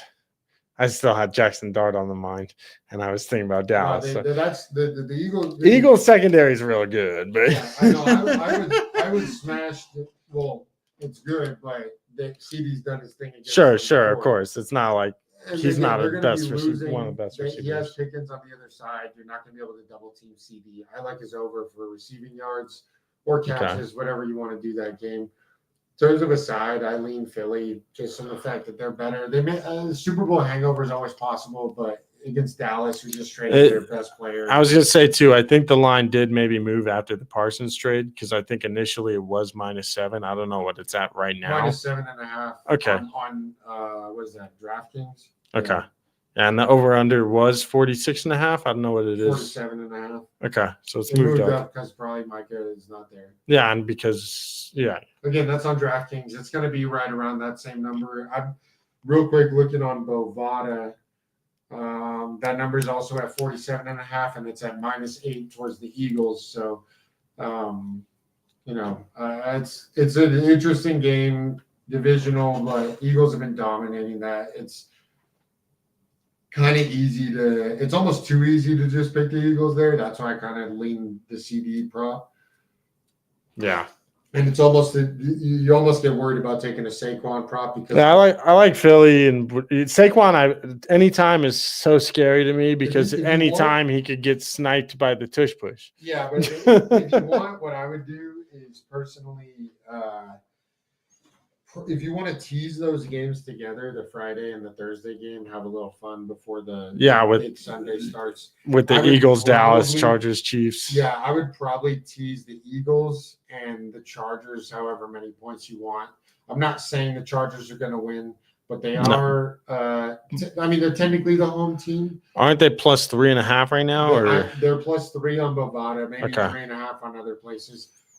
The rule typically is when you see a team plus 2.5 or 3, you kind of take those points, especially in a teaser. Yeah, no, I for sure want to tease them rather than the Chiefs. I feel you. 6 points, you're only getting them by 6. I've done a couple teasers with the Chargers already. Yeah, I would love to get the Chargers plus double digits. I would probably tease that 7 to where the Eagles just have to win, and the Chargers can lose by 10. Yeah, maybe 7.5 if your book gives you that. Look at that number. It kind of transitions us well into that Chiefs-Chargers game. I do think Chargers hang well with them. Herbert's numbers against them, I looked it up earlier in the last 24 hours. Definitely has great numbers statistically against the Chiefs. Doesn't always necessarily mean wins, but they're always competitive. They're always kind of in the game. You know Harbaugh's going to have them in the game. You know Hampton's going to be a force. They have Keenan Allen back. They have, a seemingly new offense that they can kind of, I guess, be excited about. And sometimes that's all you need. I think they have enough to where, with Trey Harris too. And the Chiefs also have a ton of uncertainty coming. I think it's one of those classic neck and neck Chief games that they might get a call going their way type of thing, and they win by a field goal type of thing, which is just right where the line is at. And we already talked about it. Hampton, in my opinion, is probably going to eat this game, and I'm going to be real. My favorite anytime touchdown of the entire week for week 1 is for sure Omari on Hampton. Yeah, I don't blame you there. That's a good angle, and I think that'll probably. If that doesn't hit, I'd be surprised. Yeah, same. It probably because Keenan and all the other receivers stole it, or Herbert for some reason ran it in, which doesn't feel like he does that much anymore. To get into Kyle's question though, much love, dude. He said, "What are your thoughts on Bucky Irving and Xavier Worthy?" Then he said George Pickens. Bucky Irving, George Pickens, and Xavier Worthy.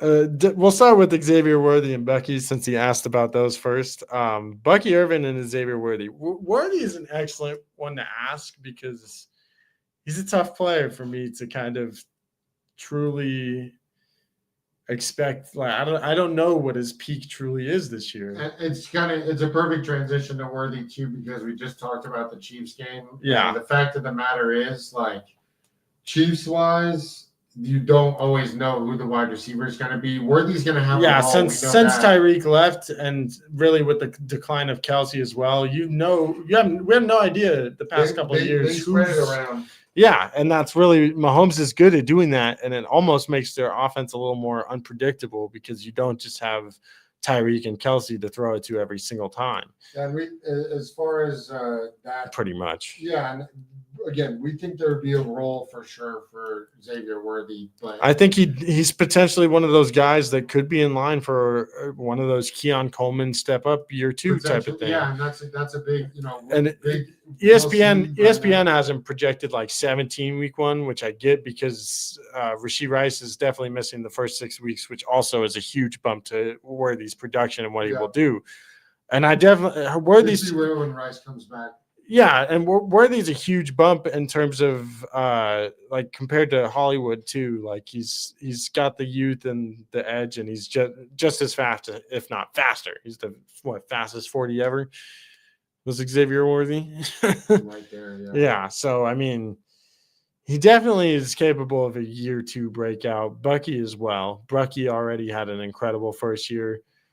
I think if any, I like Bucky more than I like Xavier Worthy in terms of talent and if you're ranking these 3, I'm going with Pickens involved too. Yeah, I'm going Bucky, Pickens, Worthy. I feel that, and it's mainly because Rice does come back. Pickens, we know the talent is already there.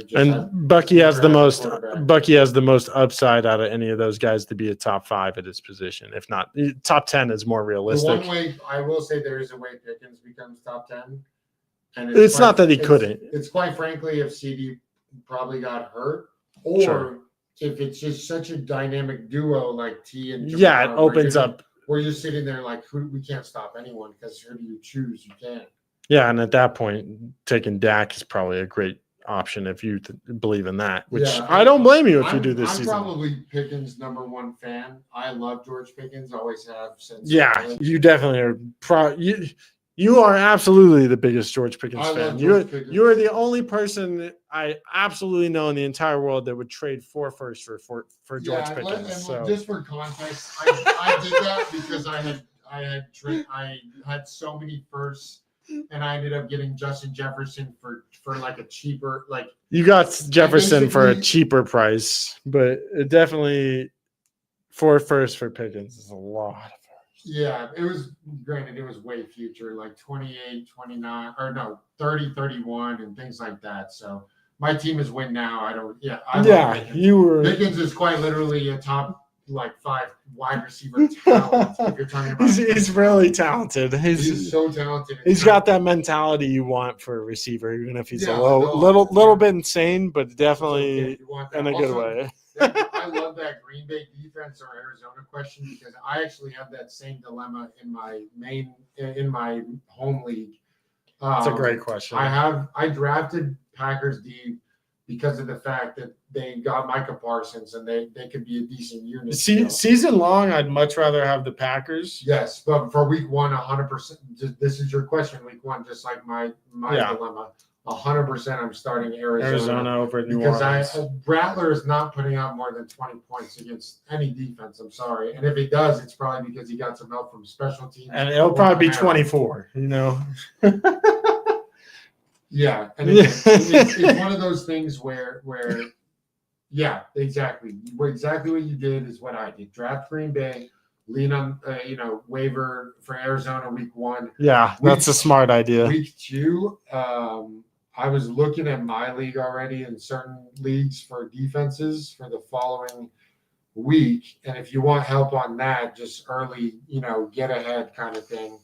Where was it? My favorite defense for next week is actually we'll get to it right now. Hold on. Rams defense might be good against the Titans, just to put out a week 2 defense.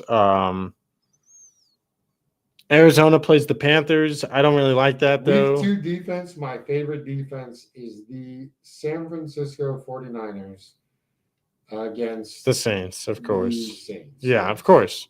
Yeah, if you can't get the Niners because someone else has them or whatever, I do think Rams versus Titans, Rams defense should do enough, and technically. You know what? I would even, this is maybe a scary prospect, but these games do tend to be a lot of times lower scoring. If you're not necessarily comfortable with the Arizona defense, look if the Niners are out there. Because I'm low-key, I'm not even going to lie. I just did this live. I just dropped Arizona's D because, yes, they have the favorable matchup, but they are not actually as good of a defensive unit as the Niners. The Niners play Seattle in a divisional matchup where you might see not a lot of points. The first week? Yeah. Yes. Yeah. I'm not scared to go Niners versus Seattle just to make sure you have week 2 matchup. Like, I don't think Niners versus Seattle will be that much different. Who does Seattle play week 1? Cardinals versus Niners. Oh. That's what I'm saying. I would not mind, like, if you're telling me the trade-off is I have to now wait for the Niners claim to get that. I'd rather have Niners week 2 against the Saints and deal with them week 1 against the Seahawks. I have a great one for you. Start the Cardinals against the Saints only because I don't really love the Cardinals D as a whole yet. Also, to answer your question, Green Bay week 2 plays Washington, which I also don't like at all. That's why I say pick up the Niners. Real quick, to give you another week 2 team defense-wise that you can maybe look at. Shot in the dark. I know. Get ahead of the curve. Yeah. I know that lines will change, and I know things might not look like this going into week 2. Right now, currently, the lowest line on the week for week 2 is the Seattle versus the Steelers. I think it's at Pittsburgh. And right now, Pittsburgh's -1.5.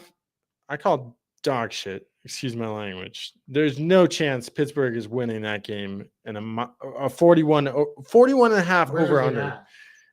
I know it's at the That's the Steelers. problem. Seattle has to travel No. from Seattle all the way to Pittsburgh. I don't see that. Either way, Whether 41 you and see a it or half. not, it's happening. 41 and a half either way, that game is not getting That's a low-scoring game. Vegas. That's another thing. That's what I mean. Either defense in that game, I honestly wouldn't mind. You're probably not going to get Pittsburgh because they're on a team, that's but why I'm not mad at the Niners week one as a defense. The over, just to give you an idea, the over-under for that Niners-Seahawks game is 43 and a half. That's a little on the lower side, which I'm totally fine with having a defense in that matchup because that says neither team is giving up more than 23 roughly. You know, the spread is 2.5, so they're basically implying that it's going to be around a 23 to 21 game, 23 to 20. yeah, There are going to be some turnovers in that game. Sam Darnold is the quarterback, 24-20, yeah. which is good but not perfect. I think he's I think he's an improvement from even Geno last year. And I'm not sitting here saying that smash the Niners defense because they're playing Seattle. I'm saying if you are willing to put up with them playing Seattle, which I am, in a 43 and a half over under, I'm totally fine with that. Seattle's low scoring games anyways because that's just a loud defensive environment. If you're fine with the Niners defense there and you're willing to wait while still keeping Green Bay's D, wait till week 2, boom, you still have the Niners D against the Saints. Week 3, you defensively you set yourself up great because week 3 the Packers play the Browns. Yeah. And that should be a Micah Parsons feast. I will say too, the Niners do have the easiest schedule in the entire league. And that is another reason why I just picked them up for their defense. Yeah. I'd love to have in all honesty, I'm not saying do what I just did, but having Packers Niners, I will go through really quickly weeks 1 all the way until you basically week 13 is our last year. I'll do this quickly. So week 1, you're seeing Niners, Seahawks. You're not over the Packers versus Detroit. What a question. What? He said, how much fab do you spend on the defense? Honestly, maybe a couple bucks. I was saying, if you're really that because the Niners, if anyone's like you and looking ahead, sure. Maybe you gotta know your league mates too, and just if you're really ballsy and not that worried about it, you drop a $0 fab on them and just try to get them for free. If you think someone else in your league is smart enough and looking like this to wondering who they should grab before the week starts, then probably spend maybe $1 to $3 at the most. If your opponent is shopping a defense too, especially one like the Niners, like again, I'm running through their schedule right now. Okay. After week 2 against the Saints, they play. Depends on how much fab you have too, because if you have 100 or 200, that makes a little bit of a difference. Sure, and you never want to go crazy on a defense, but if this is an opportunity for you to not have to pick up a defense the rest of the season, secure it all. the 2 of them. Yeah, it also depends if you're willing to hold both of them all season, which redraft, both of us think that's not necessarily a terrible idea, depending on how your team is structured. Looking through the schedule of both of them, week 3, Packers versus Cleveland, I'm starting that. And I'm even debating Niners versus Arizona, but not over Packers versus Browns. Week 4, Packers against Dallas, which they usually dominate. And if you don't like that, you got the Niners against Jacksonville, which Trevor Lawrence constantly turns the ball over. The next week, you got a bye week. Week 5, you got a bye from Packers. And the Niners do play the Rams. So that week could be an interesting week but again, divisionally, like how much are the Rams, that sometimes can be low scoring or high scoring. So maybe that week pick someone up, whatever the case is. Or just rock with it. Packers versus Cincy, I'm not starting that personally because of the Bengals offense. And then the Niners versus Tampa Bay. So week 6 is really the first week you're looking at. Maybe don't start either of them. Yeah. But then after that, Packers play Arizona, Niners play Atlanta. These are again very manageable games for defenses. Packers play Pittsburgh, Niners play Houston, and keeping one of them at some point may be a better idea than the other. Just look at the schedules and see maybe who you like a little more. But for the first few weeks, 100% Niners are worth the ad, even if it's, if you could put in your head, let's say you have 100 fab and the dude is trying to use, $5 towards a defense. If you want to put six, the extra dollar is not going to kill you at the end of the day. No, but I would go 1 to 5 depending on. Yeah. But like you said, it's because your opponent is shopping one. I don't blame you if you're willing to spend up a tiny bit at the beginning of the season. The one thing to remember though, next week going into week 2 is probably the biggest waiver wire week of the entire season. Because by that point, we've all had at least a glimpse of everybody's playing time and what things will look like. So at that point, there would be a lot of like if Ollie Gordon or Woody Marks or Dylan Sampson or maybe Quinshon Judkins somehow is still on your waiver wire and he is all of a sudden gets signed by then. At that point, you're going to wish you had as much fab as you want or like possibly could need. Yeah. We personally don't have that many leagues yet that are runoff fab, which we are still actively trying to change. But yeah, I think 5% or, a $5 bid on a defense week 1, if you're absolutely trying to make sure that your defense does, your opponent doesn't have the same defense you're actively trying to get. That's the most I would do. Probably 3 though is a reasonable bid number. The other thing too about the Niners D is I don't know if many people are going to necessarily look at the Seahawks matchup and think, let me pick them up. They could, it's possible, but there's probably a few other defenses that they might look for first, which could completely change the idea or the aspect of how much fab you're using or feel like you need to use. So do the extra little research and see who's on the waiver, and if there is defenses that are a little higher than the Niners, then maybe don't feel like you need to go crazy with the fab. And again, $5 is not crazy with the fab, but for a defense, everyone's got their own opinion. So yeah, that's a little bit more minutia and up in the air in terms of. But yeah, perspective. Go spend 1 to 5, 6 if you really feel like you need to get them. I'm not mad at it either way. Try not to get too close to 10, but because you might need that fab at some point. But you sound like you have a decent idea of who to try to grab, who to look at, and yeah. Steve Saranka, good to see you in the chat, my friend. Hey, good to see you, dude. Much love. Dude? Appreciate you for hopping in this one. Kyle also said, what are your thoughts on Tesla? I have him and Ollie Gordon for my rookies. For Dynasty?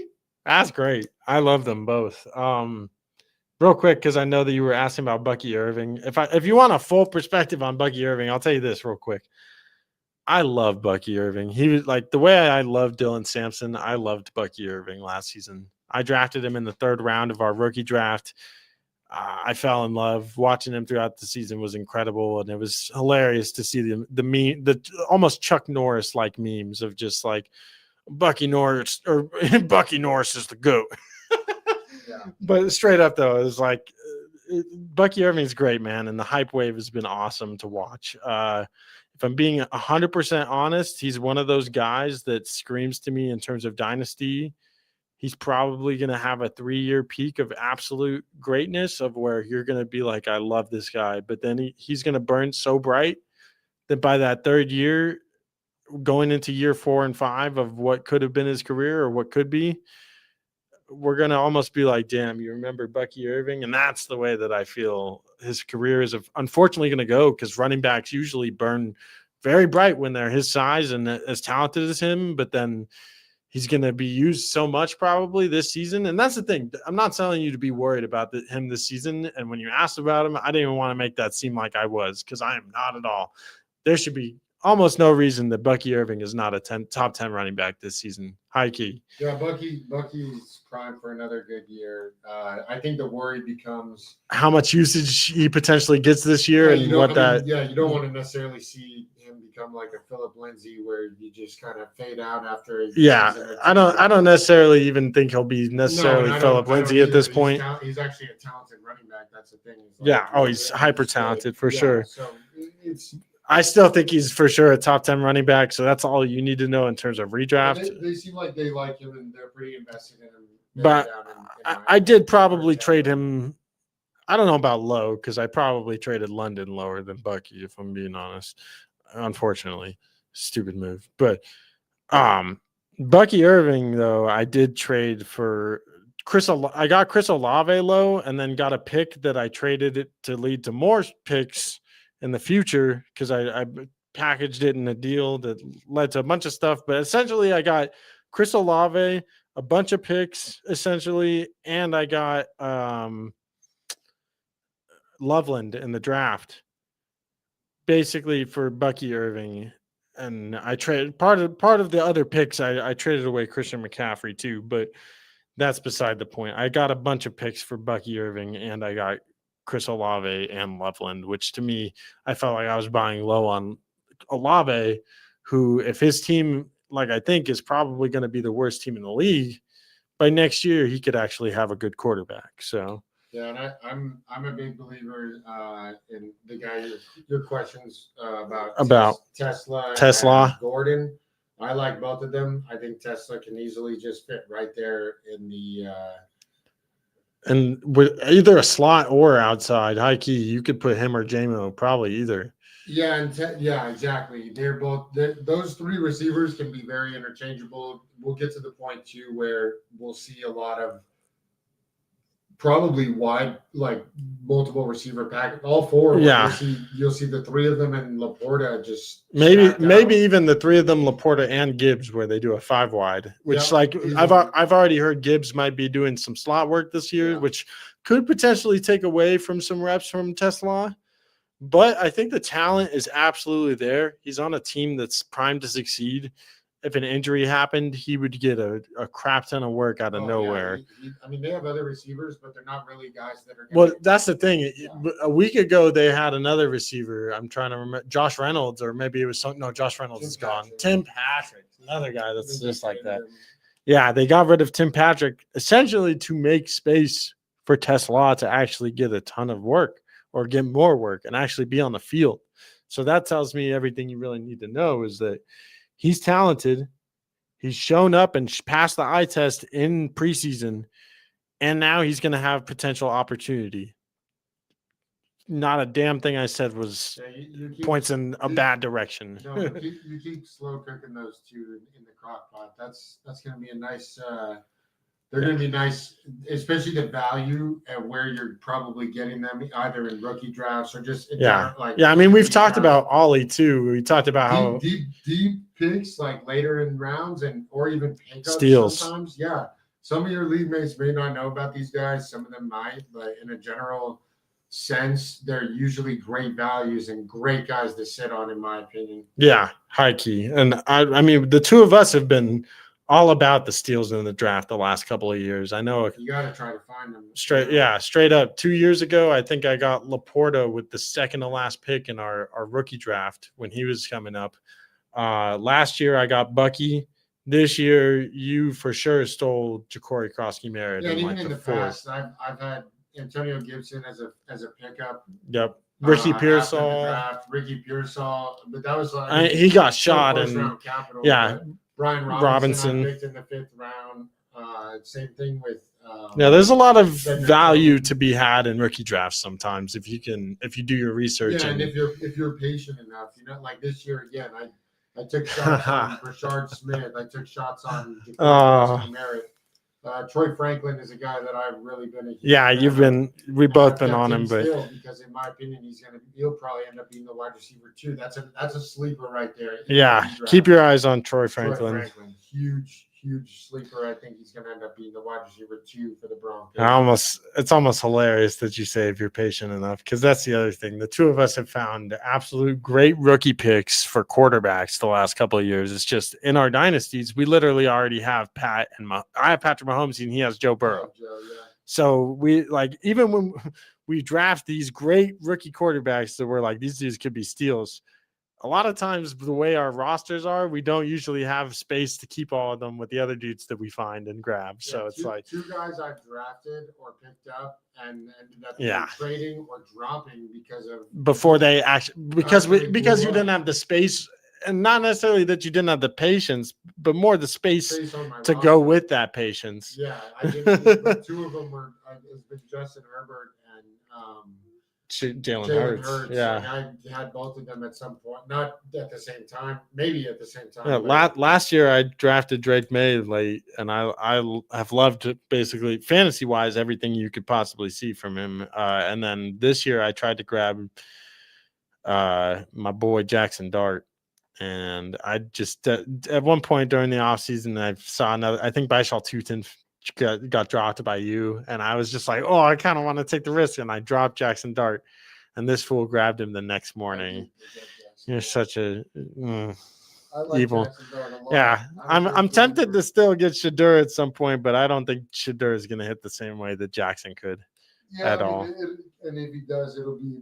Yeah, I don't know if I have the patience at the moment with my depth. So, I mean, it's win now time. So, but yeah, for both Ollie and for Tesla, I definitely think you got some great picks in depth there with those guys that you should definitely keep the patience with, because those are both positional players that are going to have opportunity at some point this year. And it seems like it's coming faster than expected with both of them. What else is in the chat? Steve mentioned if we got a way to support the channel aside from until memberships, not yet. I do need to set up some stuff through StreamYard and set up an Instagram and just all the socials for this channel, because it's been more. We've been planning out all the stuff that we've been writing down. lots of notes and yeah, we've done less content than we've been trying to do lately too, because there's so much to get through with college starting and football now and the full swings, and now we are both trying to get on the grind and do a lot more, but not yet.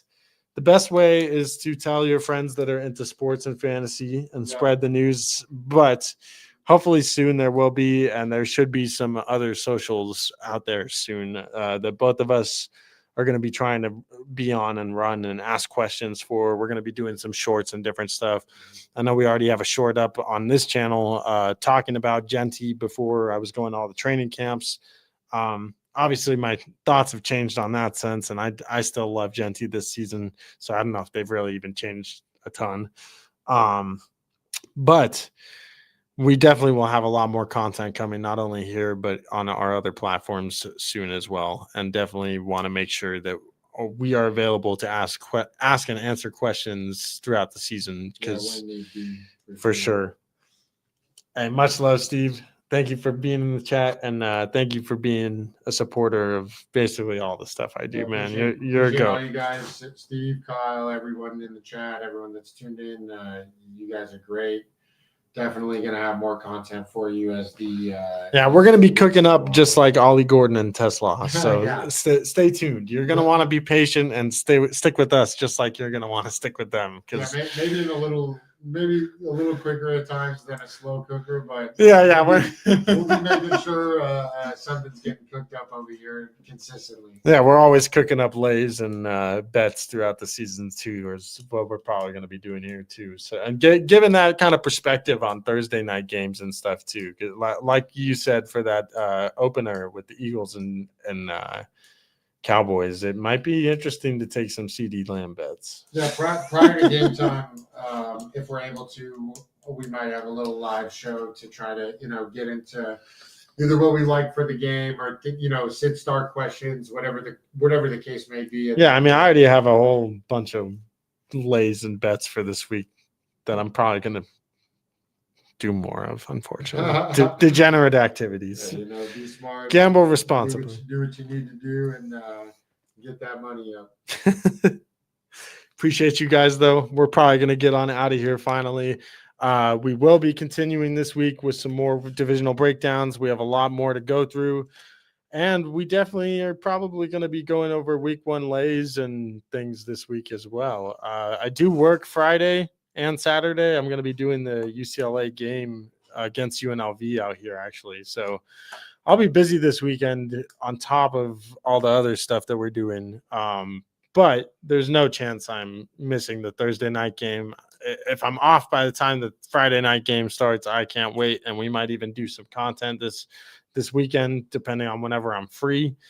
Maybe even Sunday before the games start, we might do a little hype thing because the two of us are going to be just. We'll be up ready. It's Christmas morning.